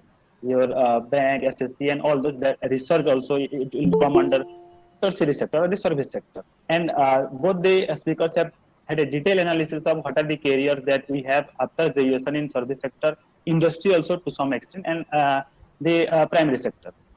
So all in all, what I would like to tell is should try to pursue a career. There are different careers, as Sir was telling. In industry, there are different industry, mining, construction. There are different other industries where we can get employment, and we can choose a career option. So this problem, the problem of not getting employed in industrial sector is basically the culture that we have developed, the culture of risk aversion. Risk aversion in the sense that ଯେମିତି ଆପଣ sir କହୁଥିଲେ security, ଯେମିତି security ଯଦି ଆପଣ ପାଉଛନ୍ତି ତାହେଲେ ସେଇ ଜବକୁ ହିଁ ଯିବେ, ଦି ଗଭର୍ଣ୍ଣମେଣ୍ଟ ସେକ୍ଟର ବେସିକାଲି। ତ ସିକ୍ୟୁରିଟି ଯଦି ଆପଣ ପାଇଗଲେ ଗଭର୍ଣ୍ଣମେଣ୍ଟ ସେକ୍ଟରକୁ ଆରାମସେ ଯାଇପାରିବେ, କିନ୍ତୁ ଆମର ଦରକାର ଅଛି ଏବେ ଇଣ୍ଡଷ୍ଟ୍ରିଆଲ ସେକ୍ଟର। ଇଣ୍ଡଷ୍ଟ୍ରିଆଲ ସେକ୍ଟରରେ ଯଦି ବେଶୀ ଏମ୍ପ୍ଲୟମେଣ୍ଟ ହେଲା ତାହେଲେ ଆମର ଇକୋନୋମି जो ग्रोथ अच्छे से सस्टेन करि पारिबे। I am just talking about from a macro economic point of view. There are different career options, and what I would like to request the students that don't be risk averse in the sense that don't only choose a traditional career like teacher, engineer, or doctor. There are many career options that we have in industrial sector also, service sector also, and primary sector also. With the development of technology, now the primary sector is also absorbing different. Now, if we analyze the different reports given by the government, the primary sector is overburdened. Like there are more people are working than what is needed. What we call it as disguised unemployment. Disguised unemployment in the sense that जोठी आपनको 10 जन दरकार से जगह 20 जन काम करथुवे, तो से जो rest 10 जन कर समानकर किछि प्रोडक्टिविटी ऐड होनी सेथरे। तो एई सब जिनिस होची काहे कि ना हमें risk averse, we are not trying to think out of box. जेमिति एबे डिफरेंट कैरियर ऑप्शन बाहर होची, जेमिति startup, one of the important now we are watching it startup. आपण यदि गोटे स्टार्टअप्स करूछन ताले आपण को डिफरेंट हेल्प मिलुछ। सपोज आपण किछि लोन आनी परिबे, आ गवर्नमेंट रो डिफरेंट पॉलिसीज रहिछि, जेमिति ए गोटे पॉलिसी अछि Aatmanirbhar Bharat. Everyone should be independent. Now everyone should be independent in the sense that जेमिति सर कहउतले एंटरप्रेन्योरशिप गोटे बहुत भलो कैरियर हे परिबो। जेमिति आपण किछि नुवा जिनिस जेमिति सर कहउतले टी रो जो एग्जांपल दे सेटा गोटे कैरियर बोली हमें आगरो कंसीडर करनथले। आ ट्रेडिशनली जो जॉब अछि, ट्रेडिशनली जो काम अछि सेटा को ही हमें सबले धरि के आछे कि एटा ही कैरियर बोली। Now we should diversify ourself, we should diversify, we should think out of the box, and we should go for different other career options. जेमति गोटे एग्जांपल अछि 3 इडियट्स आपण माने समस्त देखिथिबे। There is a guy who wanted to be photographer, wildlife photographer. He pursued a career in engineering, and after realizing he went for photography. So जदि हमें risk न बने कि तमने सही ट्रेडिशनल सेक्टर, ट्रेडिशनल जॉब जोटा अछि सेटा को ही खाली चलेथिबा ताहले हमर प्रोडक्टिविटी केते बेले बढ़िबोनी। आ प्रोडक्टिविटी जदि बढ़िबोनी ताहले हमर इकोनॉमी आउट ग्रो करिबोनी, जेमिति कांस्टेंट हे करिबो गोटे टाइम रे। तो एई सब जिनिस रो गोटे मैक्रो इकोनॉमिक इंपैक्ट अछि। एबे जो कैरियर काउंसलिंग की किछि भी जहां सार माने कहउतंती, it has a larger impact, it has a macro economic impact on Indian economy. खाली कैरियर ऑप्शन चूज करि देले कि आमे समस्ते कैरियर गोटे गोटे चूज करि देबा तापर सेठी सरी गेला, एमति किछि एक्चुअली नाही। कैरियर चूज सार माने जेमिति कहउतले कैरियर ऑप्शन चूज करि साला परे आमे प्रोडक्टिव होबा कथा। जेमिति ओझा सर कहउतले, दास सर भी कहउतले, you should have some interest, जोटा पैशन अछि सेटा करिबार हमर दरकार हेबे। आउ तीन चारटा जिनिस I would like to add, जेमिति आमे गोटे कैरियर चूज करछु। फॉर एग्जांपल मोर एग्जांपल देबी, when I did my graduation from BJP autonomous college, different people suggested me for different career options. Like one of my senior was telling that after economics there is no career. Once you did graduation in economics, there will be no career. So you will go for bank or the competitive exam.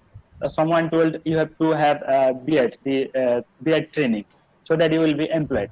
So there are different people telling different things, but the thing is, we have to follow a process. The process is basically, first is we have to assess ourselves. Self-assessment is the priority here, first case. So we have to assess what we want, as Ojha sir was also telling. We have to assess what we want first. Second, we have to identify where we want to be employed, where I can contribute the most. So that is the second thing I should work on. Then once I identify what I am going to do, once I self-assess what I am going to do, the next thing is I have to acquire this skill. For example, suppose I wanted to be a teacher. Now when I wanted to be a teacher or a assistant professor, these skills that is required for, or the necessary prerequisites for being an assistant professor is required. So you have to do a PhD, the first PG, then MPhil, then PhD to get employed in any university or colleges. So that is what you have to follow once you decide. For example, someone wants to be an engineer, so he has to follow accordingly. So you have to earn this skill. You have to get the skill for what you are doing. You may be a teacher, you may be a doctor, you may be anything. You may be a wildlife photographer or whatever you may be. You need that skill. That skill is required.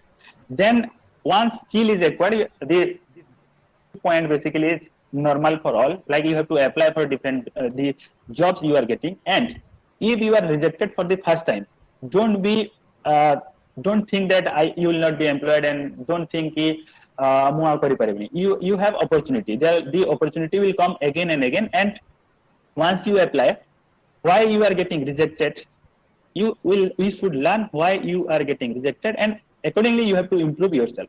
So the 5 steps that I am trying to summarize is self-assessment. First we have to self-assess, then identification what career we want, then the skills required for that career has to be acquired, then application, we have to apply, and then learn and apply further.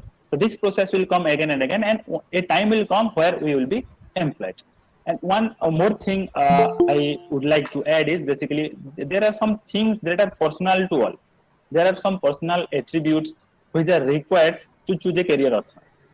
For example, the first thing is interest. As Ojha sir was telling, interest is the main aspect, the main prerequisite to choose a career. If you are interested in something, you should choose that career.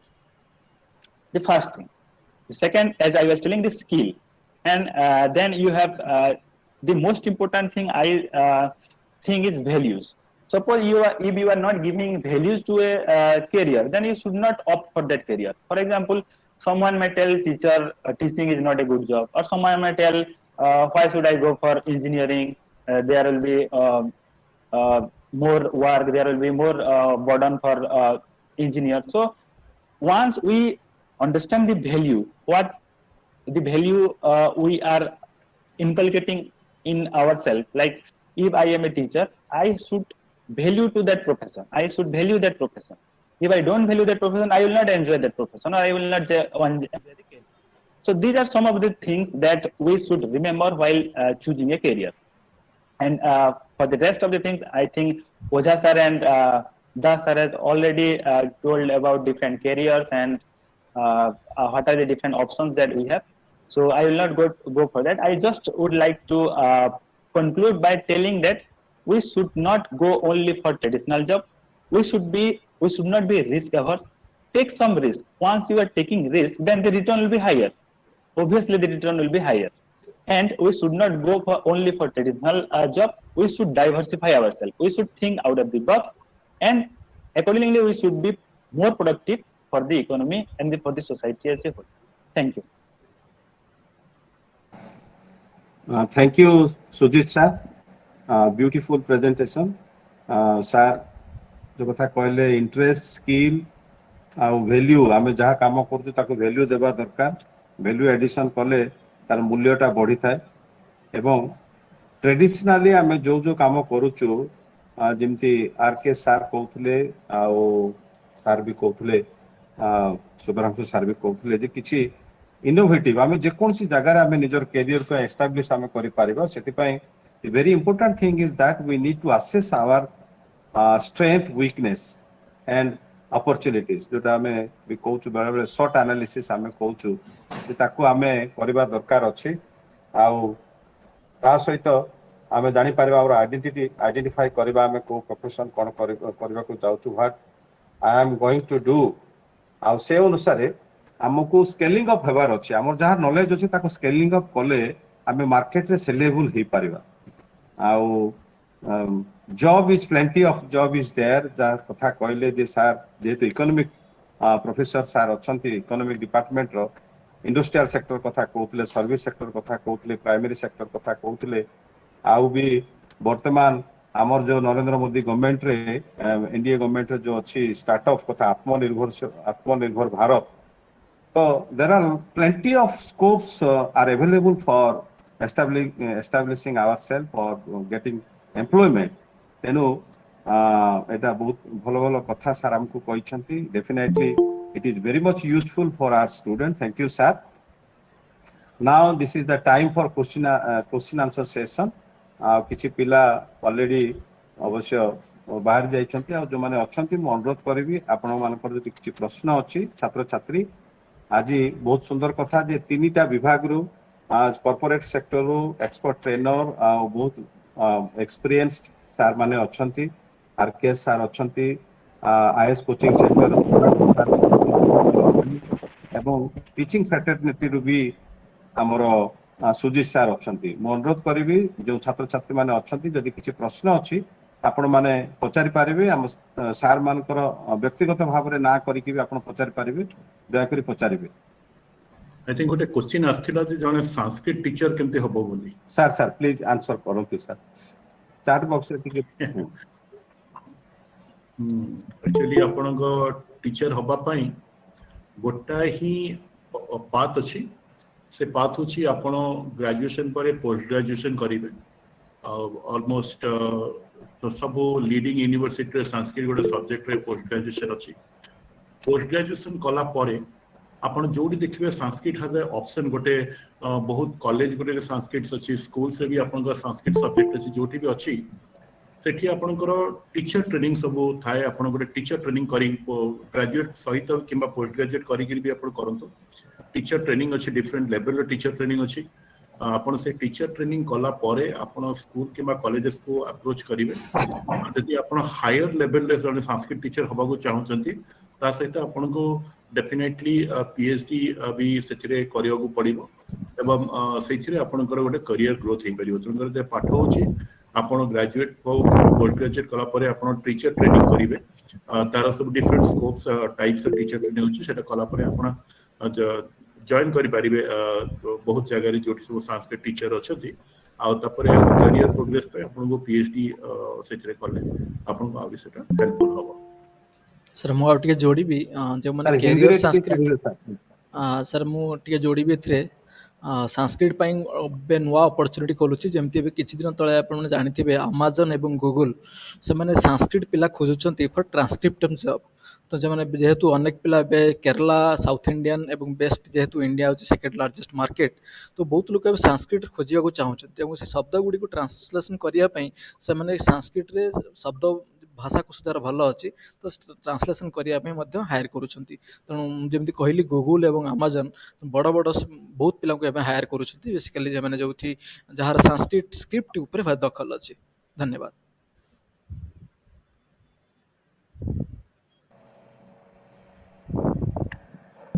Sir किसी start box रे किसी प्रश्न अछि नहीं sir कौन सी question नहीं sir हमरो hello sir doctor R K sir हाँ श्रीधर को सुजीत सर यस सर हमरो कॉमर्स बैकग्राउंड रू आफ्टर ग्रेजुएशन कंप्लीट कर सला परे कोन किछि डिफरेंट कैरियर ऑप्शन अछि कॉमर्स से बहुत करियर ऑप्शन अछि आपण कॉमर्स सहित जनरली आगुर कोन खाली कॉमर्स पिला करथले एबे अन्य ब्रांच पिला भी से करियर ऑप्शन करि पारुचंती आपण कॉमर्स कला परे एमबीए फाइनेंस से जदि जाइकरी करबा चाहिबे करि परिबे नहले आपनकर बहुत अकाउंटिंग पैकेज अछि जदि आपण बेसी आ पढिबा को चाहू नांती आपण अकाउंटिंग पैकेज ऊपर भी ट्रेनिंग नहीं करी आपण सब जगह गोटे इंडस्ट्री रे गोटे अकाउंटिंग पोजीशन बहुत वैकेंट सेटा करि परिबे तापरे भी आपण जदि हायर लेवल देखिबे सब इंडस्ट्री रे रहउची आपनकर जोटा आपण कॉमर्स ग्रेजुएशन पूर्व भी करि परिबे किबा ता परे भी आपण करियर करियो चाहिबे आपण जानि चंदी गोटे कॉस्ट अकाउंटिंग गोटे कोर्स अछि एवं भुवनेश्वर रे तार इंस्टीट्यूट अछि चार्टर्ड अकाउंटेंट आपण करि परिबे कंपनी सेक्रेटरी भी आपण जाय कि सेथरे भी ताको आपण करि परिबे आगुर गोटे कोर्स थिला बे किछि यूनिवर्सिटी ताको बंद कर दैछन एवं किछि यूनिवर्सिटी से चलीछि मध्य जोटा हमें एमएफसी बोली कहू सो एमएफसी गोटे करियर अछि जोटा को आपण भी ताको देखि परिबे ता सहित पूरी गोटे करियर अछि जोटा को हमें आपण देखिबे इंश्योरेंस सेक्टर से को आपण ताकू भी जायकरी आपण करि परिबे आ गोटे करियर से ताको एक्चुअरीज बोली एक्चुअरीज इज अ पोजीशन जे कि आपण जो इंश्योरेंस रो प्रीमियम कैलकुलेशन हुए एक्चुअरीज माने से इंश्योरेंस रो प्रीमियम कैलकुलेशन करती आ जोटा कि गोटे बहुत भलो पेड जॉब आपण गोटे लोक तो ताकू करछि इंडिया रे तार पास रो बहुत कम किंतु जो माने सब पास करती सेमानकर इनकम बहुत भलो थाए सो आपण सेही कोर्स को भी आपण देखि परिबे एवं एई भलिया तापर आपण बैंकिंग सेक्टर रे भी आपण अप्लाई करि परिबे जते आपण कॉमर्स बैकग्राउंड से जाउतनी कॉमर्स गोटे होछि गेटवे आपण जे कॉमर्स पार्टटा जानि छिन आपण बहुत इंडस्ट्रीज को आपण पसि जाई परिबे एटा गोटे गेटवे आ नहले भी आपण जे वैषयिक इन प्रोफेशनल जोडा हमर डिग्री रहउछि ताकू भी आपण एमबीए करिकरी जनरल एमबीए रे भी आपण जाइकरी आपण ताको आगे परिबे तो एई भलिया आपनकर कॉमर्स कला पर यदि आपण खाली कॉमर्स पाठ एरिया को आपण देखिबे पाखा पाखी मते 40 टा घंटे करियर अछि जोटा खाली कॉमर्स को सोहिला बळिया करियर अछि आ आपण डेफिनेटली एनकरेज होंतु with commerce and you can look at general career जंती आपण करियो चाहेबे civil services other things are definitely there कि से पुनी आपण सब्जेक्ट चूज करिवे कोन करिवे तारी पर भी आपण को ये देखियो को पड़िबो thank you sir civil sector को भी देखियो गोटे क्वेश्चन अच्छी मिली महांती अच्छी आपनकर Sangram Suryavanshi regarding civil service I would like to answer this two questions so मिली पचारचंती please sir tell me what to do for civil service examination preparation तो मिली एक्चुअली क्या है सिविल सर्विस एग्जाम प्रिपरेशन के लिए आपको पहले तो बेसिक एनसीईआरटी जो होती है जो क्लास 6 टू क्लास 12 होती है उसको आपको कवर करना होगा ताकि एक बेसिक फंडामेंटल आपको डेवलप हो जाए for civil service examination and it takes hardly 1 to 1.5 years to cover the entire syllabus of the civil service examination and which comprises of your basic NCERT subjects such as history, geography, polity, economics, all these things. So पूरे एक साल लगेंगे almost आपको cover करने के लिए इस चीज को और स्टार्ट कर दीजिए बेसिकली रेगुलर बेसिस पे इसको करना है आप प्रीवियस ईयर के जो क्वेश्चन पेपर है वो ले लीजिए और यूपीएससी के सिलेबस को ले लीजिए एंड एनसीईआरटी बुक ले लीजिए इसको कवरेजेंस करके आप तैयारी शुरू कर दीजिए पहले एनसीईआरटी कवर कर दीजिए ताकि आपका 70 to 80% course of the civil service cover हो जाती है बाकी 30 to 20% जो होता है आपका करंट अफेयर्स वगैरह वो फिर आपको किसी एक बेसिक करंट अफेयर से गाइड हो या डेली न्यूज़पेपर हो उसको फॉलो करने से आप उसको कवर कर पाएंगे और ओवरऑल आंसर राइटिंग वगैरह के लिए या कैसे प्रीलिम्स को अप्रोच करना है या कैसे इंटरव्यू देना है ये सब गाइडेंस के लिए प्रॉपर एक गाइड की जरूरत होगी because that needs special conditions to be taken care any specialized guidance center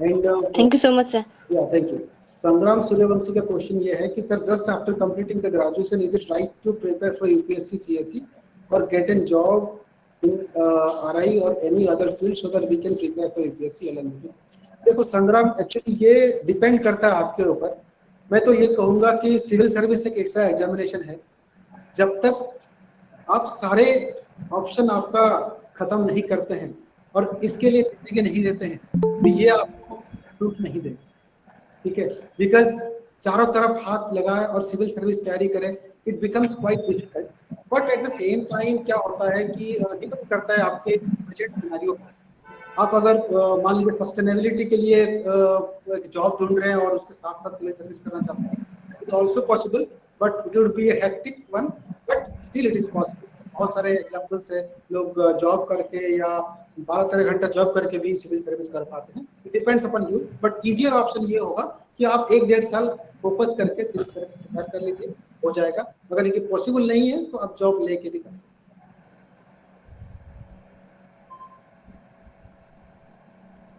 Any other question? Yes, sir. କୁହନ୍ତୁ। So, good afternoon, sir. Myself, Simran Sahu. Sir, ମୋତେ RK ସାର୍ଙ୍କୁ କ୍ୱେଶ୍ଚିନ୍ ଥିଲା ଯେ ସାର୍ ମୁଁ ଏବେ ଫାଇନାଲ୍ ଇୟର୍ ଗ୍ରାଜୁଏସନ୍ ଏବେ ଆମର final year ଚାଲିଛି ତ ମୁଁ ବିଇଡ଼ି କରିବାକୁ ଚାହୁଁଛି ତ ବିଇଡ଼ି ପାଇଁ କେମିତି ପ୍ରିପେୟାର ହେବାକୁ ପଡ଼ିବ?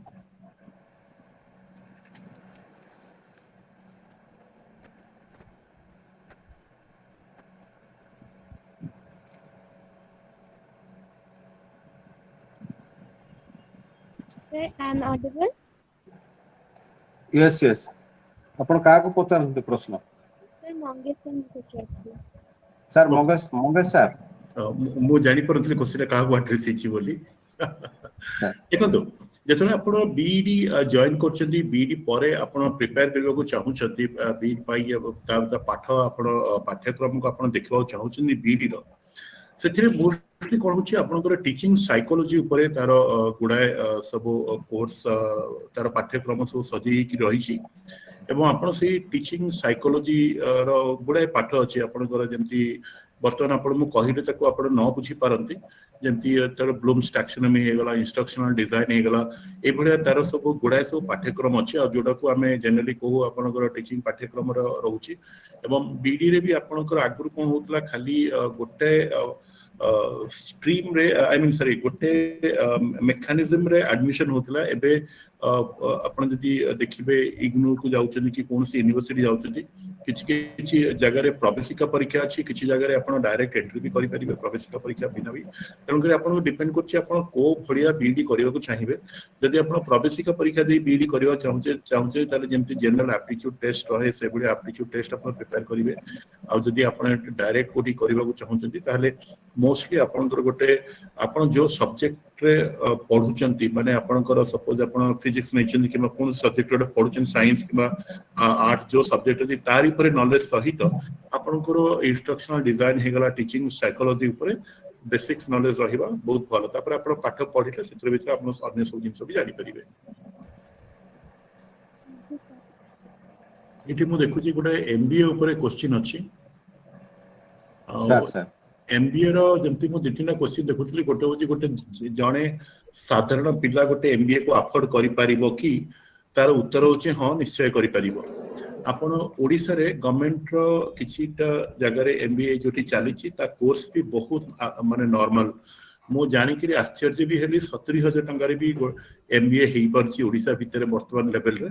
ତେଣୁକରି ଏବଂ ଗଭର୍ଣ୍ଣମେଣ୍ଟର ଇନଷ୍ଟିଚ୍ୟୁଟ୍ ଅଛି, ଯେହେତୁ ଆମେ ଏଇଠି କୌଣସି ଇନଷ୍ଟିଚ୍ୟୁଟକୁ ପ୍ରମୋଟ କରୁନାହୁଁ ସେଥିପାଇଁ ଆମେ କୌଣସି ଇନଷ୍ଟିଚ୍ୟୁଟର ନାଁ ଏଇଠି ମୁଁ କହୁନି, କିନ୍ତୁ 70,000 ଟଙ୍କାରେ ଗୋଟେ MBA କ୍ୟାରିୟର କରିବାଟା ନିହାତି ଗୋଟେ କମ୍ ଜାଗାରେ ଆପଣ ସେଇଟା ଦ୍ୟାଟ୍ ଇଜ୍ ଡେଫିନେଟଲି ଆଭେଲେବୁଲ ଅଛି। ଆଉ ଆପଣ ସେଇଠୁ ନେଇକରି ଆପଣ କେତେ କରିପାରିବେ। ତା ଛଡ଼ା ବି ଆପଣ ଯଦି ଭଲ ଷ୍ଟୁଡେଣ୍ଟ ଅଛନ୍ତି ଏବଂ ଆପଣଙ୍କର ବ୍ୟାକଅପ୍ ଅଛି କି ଆପଣ, ତାହେଲେ ଆପଣ ଏଜୁକେସନ ଲୋନକୁ ବି ଦେଖିପାରିବେ। ଆପଣ ଗୋଟେ ଲୋନ ନେଇକରି ବି MBA ଆପଣ କରିପାରିବେ। ସେଥିପାଇଁ ଗୋଟେ ପଇସାଟା ଡେଫିନେଟଲି ଗୋଟେ ପ୍ରତିବନ୍ଧକ ନୁହଁ ଯଦି ଆପଣ ଜଣେ ମେଧାବୀ ଛାତ୍ର ଏବଂ ଆପଣ ତାକୁ କରିବାକୁ କହୁଛନ୍ତି। Correct.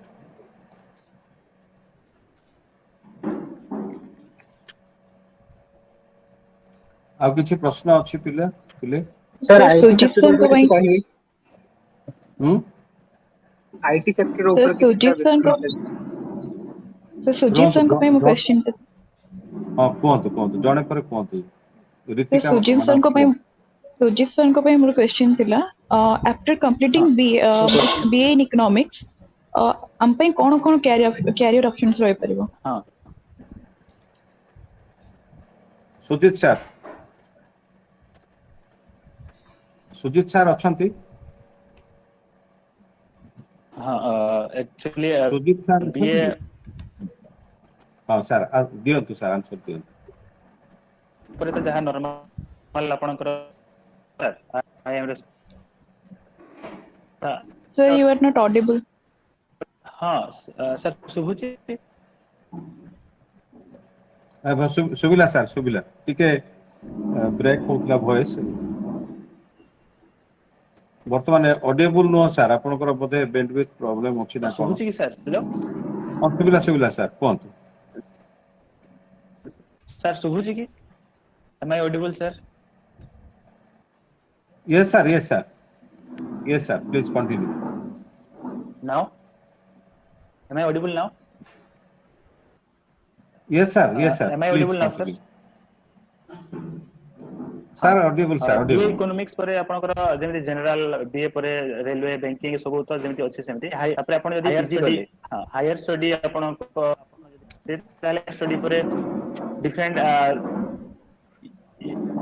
okay, so after BA economics there are the general like आपण रेलवे बैंकिंग और जोटा जनरल सब रे जाय परिबो कोइ आपण हायर स्टडी पीजी करूछन पीजी यदि आपण फर्स्ट एंट्रेंस हो एंट्रेंस दे सारला परे आपण यदि सिलेक्टेड हेले सेठी आपण एडमिशन करबे तापर पीजी परे भी बहुत सारा ऑप्शन अछि आपण पाखरे जेमिति पीजी परे हे जे आपणकर कि इंडियन इकोनॉमिक सर्विस आईआई रा ग्रेड तापर आरबी एग्जाम भी आपण परिबे तापर पीजी जेमिति सर कहले एक्चुअल साइंस एक्चुअली जोटा सेटा भी बीए एमए इकोनॉमिक्स परे करि होची एबे किछि आपण प्रिपेयर करि परिबे कोचिंग भी मिलि सेतरे ए केस रे भी आपण जाय परिबे एक्चुअल साइंस रे तापरे आउटिके हायर स्टडी जदी एमफिल की पीएचडी करिबार इच्छा अछि ताले एमफिल पीएचडी परे जेमिति एमफिल रे डिसर्टेशन और पीएचडी रे थीसिस करला परे माने ऑप्शन बहुत सारा आसी जेबो जेमिति कोन सी जगह रे कंसल्टेंट हे परिबे पीजी परे भी एटा हे परिबे कंसल्टेंट तापरे कोन सी जगह रे इंस्टीट्यूट रे आपण असिस्टेंट प्रोफेसर रिसर्चर प्रोजेक्ट नै परिबे ए सब यूनिवर्सिटी कॉलेजेस मानकर असिस्टेंट प्रोफेसर होई परिबे तापरे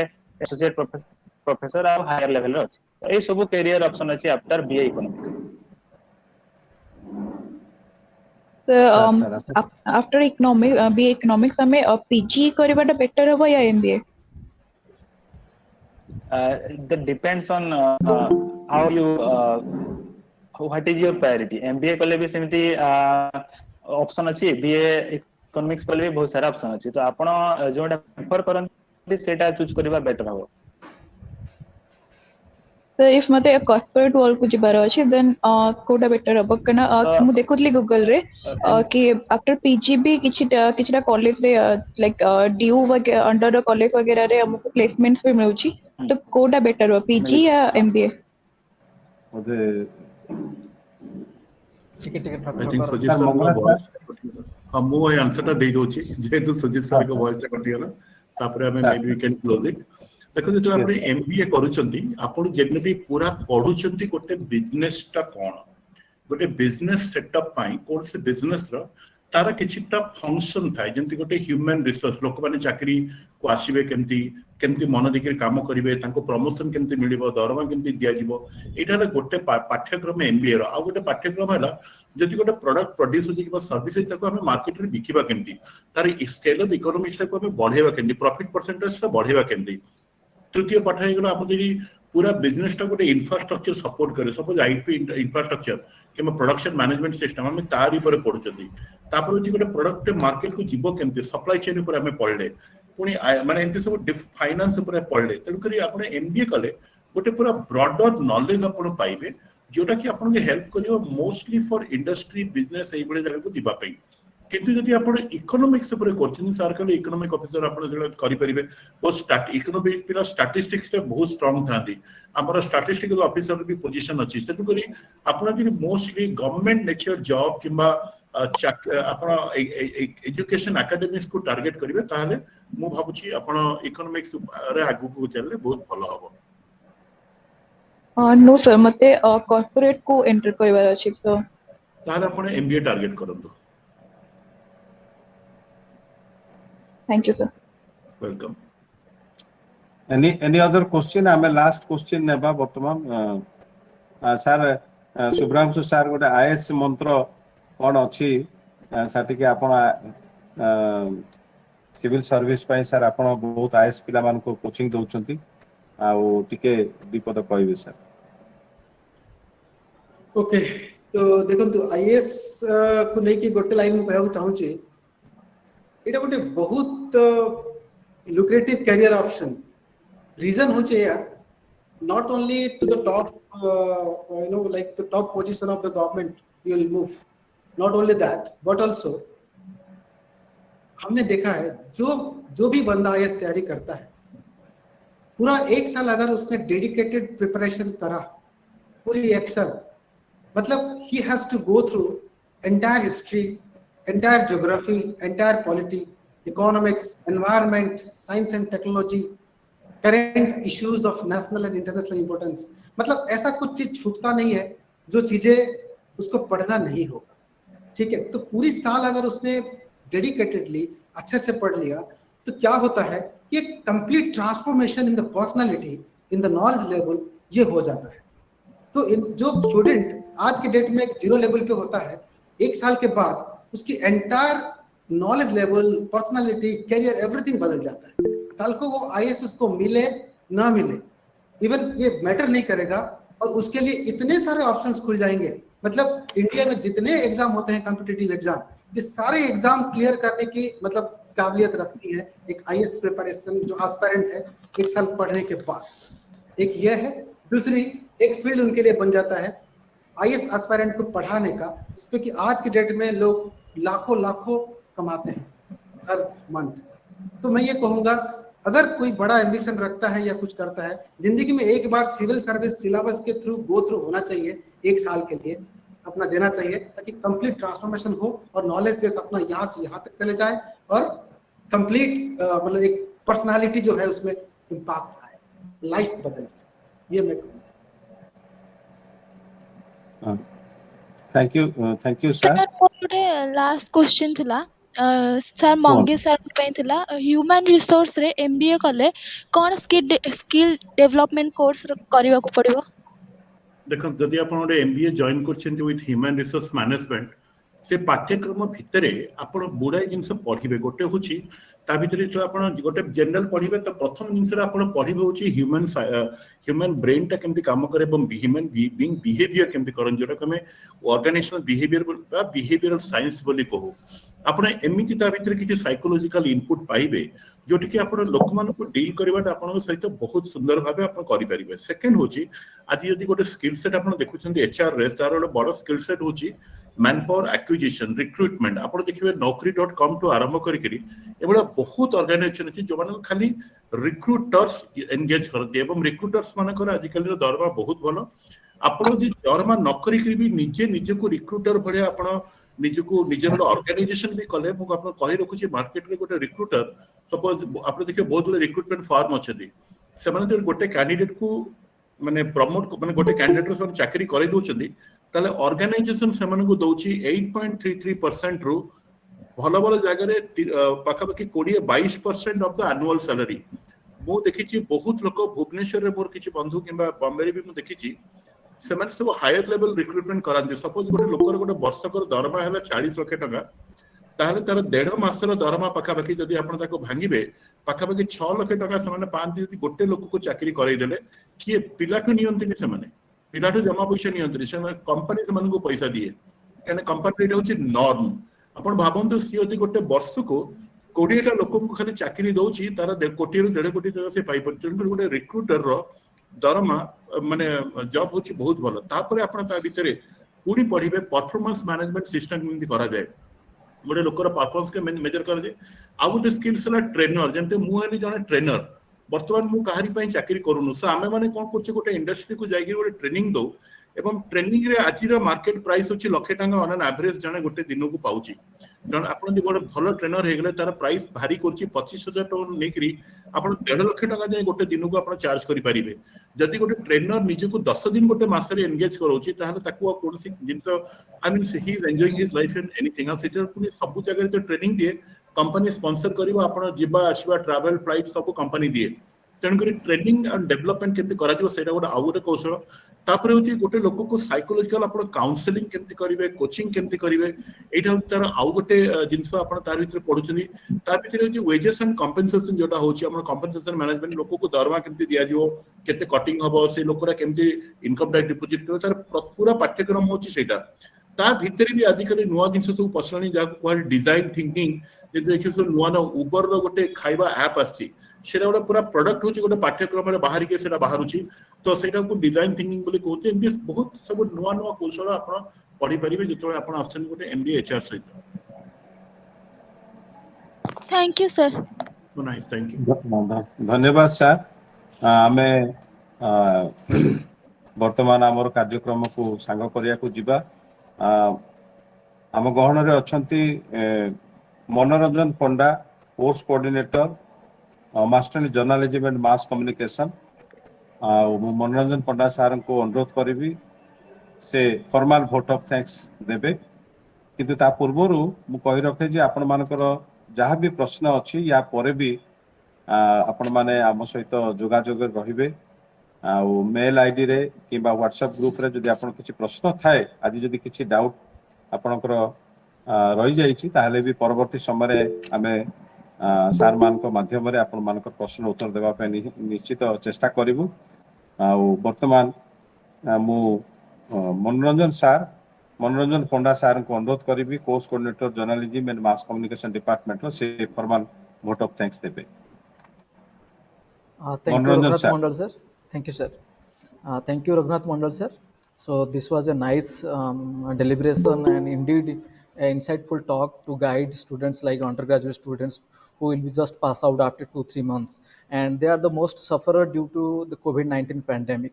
कारण से दीटा सबुठ मूल्यवान समय वर्ष ये कोविड भितर जाइए ऑनलाइन आप जानते ऑनलाइन एजुकेशन रे कौन हुए ऑनलाइन किए पिला अटेंड करती कौन पढ़ती एवं आम गोटे 2 घंटार वेबिनार ता भितर जो अच्छा पाखापाखि एवं 150 स्टूडेंट जॉइन करते कि बर्तमान समय मात्र 47 स्टूडेंट अच्छा तेणु आमर पिला भितर केते धैर्य केते पेशेंस अच्छा पिला कैरियर प्रति केते सचेतन अच्छा सेटा हूँ गोटे बड़ प्रसंग रोचे से केते सचेतन रोचे परवर्ती समय को केमती आग को नेबे निश्चित भाव में मुझे धन्यवाद देवी इंस्टीट्यूट मीडिया तरफ प्रथम मुझे धन्यवाद अर्पण करने चाहिए डॉक्टर आर.के. मंगेश दास सार को सार बिजी शेड्यूल भितर आज से आम पाखापाखि ऑलमोस्ट 2 घंटा हवा को जाऊँगी आम सहित रही 3टारू सार आम सहित अच्छा पिलाମାନଙ୍କୁ अनेक प्रश्नर उत्तर देवा सहित से विभिन्न दिग विषय जमी सार कहते 250 कैरियर रु बर्तमान 1100 रु अधिक कैरियर ऑप्शन आसिल पहुँचला से समस्त कैरियर को चुंबक से छुईंट पिलाମାନଙ୍କର समस्त प्रश्नर उत्तर देइछंती एवं आम सहित जोड़ी यही कार्यक्रम को सफल मंडित कर सारे से अन्य ऋणी रोचे धन्यवाद अर्पण करुच्ची अनुष्ठान तरफ thank you so much sir एवं आम आशा करूँ परवर्ती समय जब आउ के कौन कार्यक्रम आम आप जोड़ी हेबू निश्चित आमको आम सहित संपर्क रखा sir thank you so much sir once again मु धन्यवाद अर्पण करी Shubhranshu Shekhar Ojha ji chief executive officer Bajirao IAS academy Bhubaneswar से अच्छा से सिविल सर्विस रे बर्तमान भुवनेश्वर रे ना केवल भारत वर्ष से जो निजक गोटे बेंचमार्क तैयारी कर सारी आईएएस एवं ओएस तैयारी करिबारे एवं आज अनेक प्रश्न सिविल सर्विस को रिलेट करिथिला एवं जेहेतु कॉम्पिटिटिव एग्जामिनेशन एवं सिविल सर्विस गोटे कैरियर ऑप्शन रोची से विषय अनेक दिगर से आलोचना करिसेंती पिलामानक प्रश्नर उत्तर रखिसेंती एवं से आमर शॉर्ट नोटिस भितर मु सार तो गतकाली कथा हेली एवं से हाँ मारिले एवं आज पाखापाखि 2 घंटा आम सहित समय देइछंती पिलामानकु गाइड करिसेंती सेथिपई आमे अनुष्ठान तरफ एवं व्यक्तिगत भाव में मो तरफ अनेक अनेक धन्यवाद अर्पण करुच्ची कृतज्ञता ज्ञापन करुच्ची जे सार आपण समय देथिबारु एवं आशा करूँ परवर्ती कौन कार्यक्रम रे पुणी जोड़ी हवाई thank you so much sir मु धन्यवाद अर्पण करी सुजित प्रधान सर को जे असिस्टेंट प्रोफेसर इकोनॉमिक्स इन एनएससीबी कॉलेज संबलपुर अच्छा से इकोनॉमिक्स विषय अनेक कथा कहले एवं आज इकोनॉमिक सेक्टर रे कौन दुनिया रे पैटर्न फॉलो करुच्ची एवं विभिन्न इंडस्ट्री जो से कथा कहले इंडस्ट्री जमी प्राइमरी सेक्टर है सेकेंडरी सेक्टर है और टर्सियर सेक्टर रे कौन कौन जॉब रो अपॉर्चुनिटीज रही पिला माने केमती से कैरियर ऑप्शन विषय निजको से प्रस्तुत करेंगे से दिगरे से समय आलोचना करिसेंती एवं पिला मानकर विभिन्न प्रश्न उत्तर देइछंती एवं से आमर कथा रखी आमर अनुरोध को रखी से आज आम सहित जोड़ी है कथा आम सहित 2 घंटा पाखापाखि समय देथिबारु आम अनुष्ठान तरफ अनेक अनेक धन्यवाद ज्ञापन करुचु एवं आशा रखिबु परवर्ती दिन मानकरे पुणी तांका सहित जोड़ी हेबा पई thank you so much sir Sujit Pradhan sir एवं एतद व्यतीत अनेक विभिन्न शिक्षा अनुष्ठान प्रिंसिपल टीचर एवं सर्वोपरि छात्र छात्री मैंने जो मैंने आज कार्यक्रम जोग देइछंती एवं से माने निजको इनवॉल्व करिसेंती आज ये वेबिनार रे सेमानको आम अनुष्ठान तरफ अनेक अनेक धन्यवाद दोछु एवं आमे हमर ईमेल आईडी एथरे शेयर करिछु चैट बॉक्स रे से मेल आईडी को नोट कर नियंतु परवर्ती समय जहाँ तांकर प्रश्न रहिबो से प्रश्न से ईमेल माध्यम रे पठांतु आमे चेष्टा करिवु से प्रश्नर उत्तर रखिया पाई एवं आमे मध्ये खूब शीघ्र भितर तांकर जो व्हाट्सएप ग्रुप टी अछि से व्हाट्सएप ग्रुप रे आमे लिंक शेयर करिवु जहाँ आज वीडियो रिकॉर्डिंग टू मध्ये तांकर पाखरे हम पहुंचेबु ଏବଂ ସେମାନଙ୍କ ଯେଉଁ ଛାତ୍ରଛାତ୍ରୀ ଜଏନ୍ କରିପାରୁନାହାନ୍ତି ଆଜିର କୌଣସି ପରୀକ୍ଷା ପାଇଁ ହଉ ବା ଅନ୍ୟାନ୍ୟ କୌଣସି କାରଣ ଯୋଗୁଁ ସେମାନଙ୍କ ମାଧ୍ୟମରେ ସେ ଲିଙ୍କ ମଧ୍ୟ ସେମାନେ ପହଞ୍ଚାଇବେ ସୋ ଦ୍ୟାଟ୍ ଆଜିର ସେମାନେ ଯାହା ଏଇ କାର୍ଯ୍ୟକ୍ରମରେ ଭାଗ ନେଲେ ପ୍ରଶ୍ନ ଉତ୍ତର କାର୍ଯ୍ୟକ୍ରମ ଯାହା ସେମାନେ ଦିଗ୍ଦର୍ଶନ ପାଇଲେ ସେ କଥାଟା ମଧ୍ୟ ତାଙ୍କ ସାଙ୍ଗସାଥି ମଧ୍ୟରେ ପହଞ୍ଚିବ ସେ ଆମେ ଆଶା ରଖିବୁ ଆଜିର ଛାତ୍ରଛାତ୍ରୀଙ୍କ ଠାରୁ ଏବଂ ଧନ୍ୟବାଦ ମୁଁ ଅର୍ପଣ କରିବି ଆମର ରଘୁନାଥ ମଣ୍ଡଳ ସାର୍ ଯେ ଆଜିର କାର୍ଯ୍ୟକ୍ରମକୁ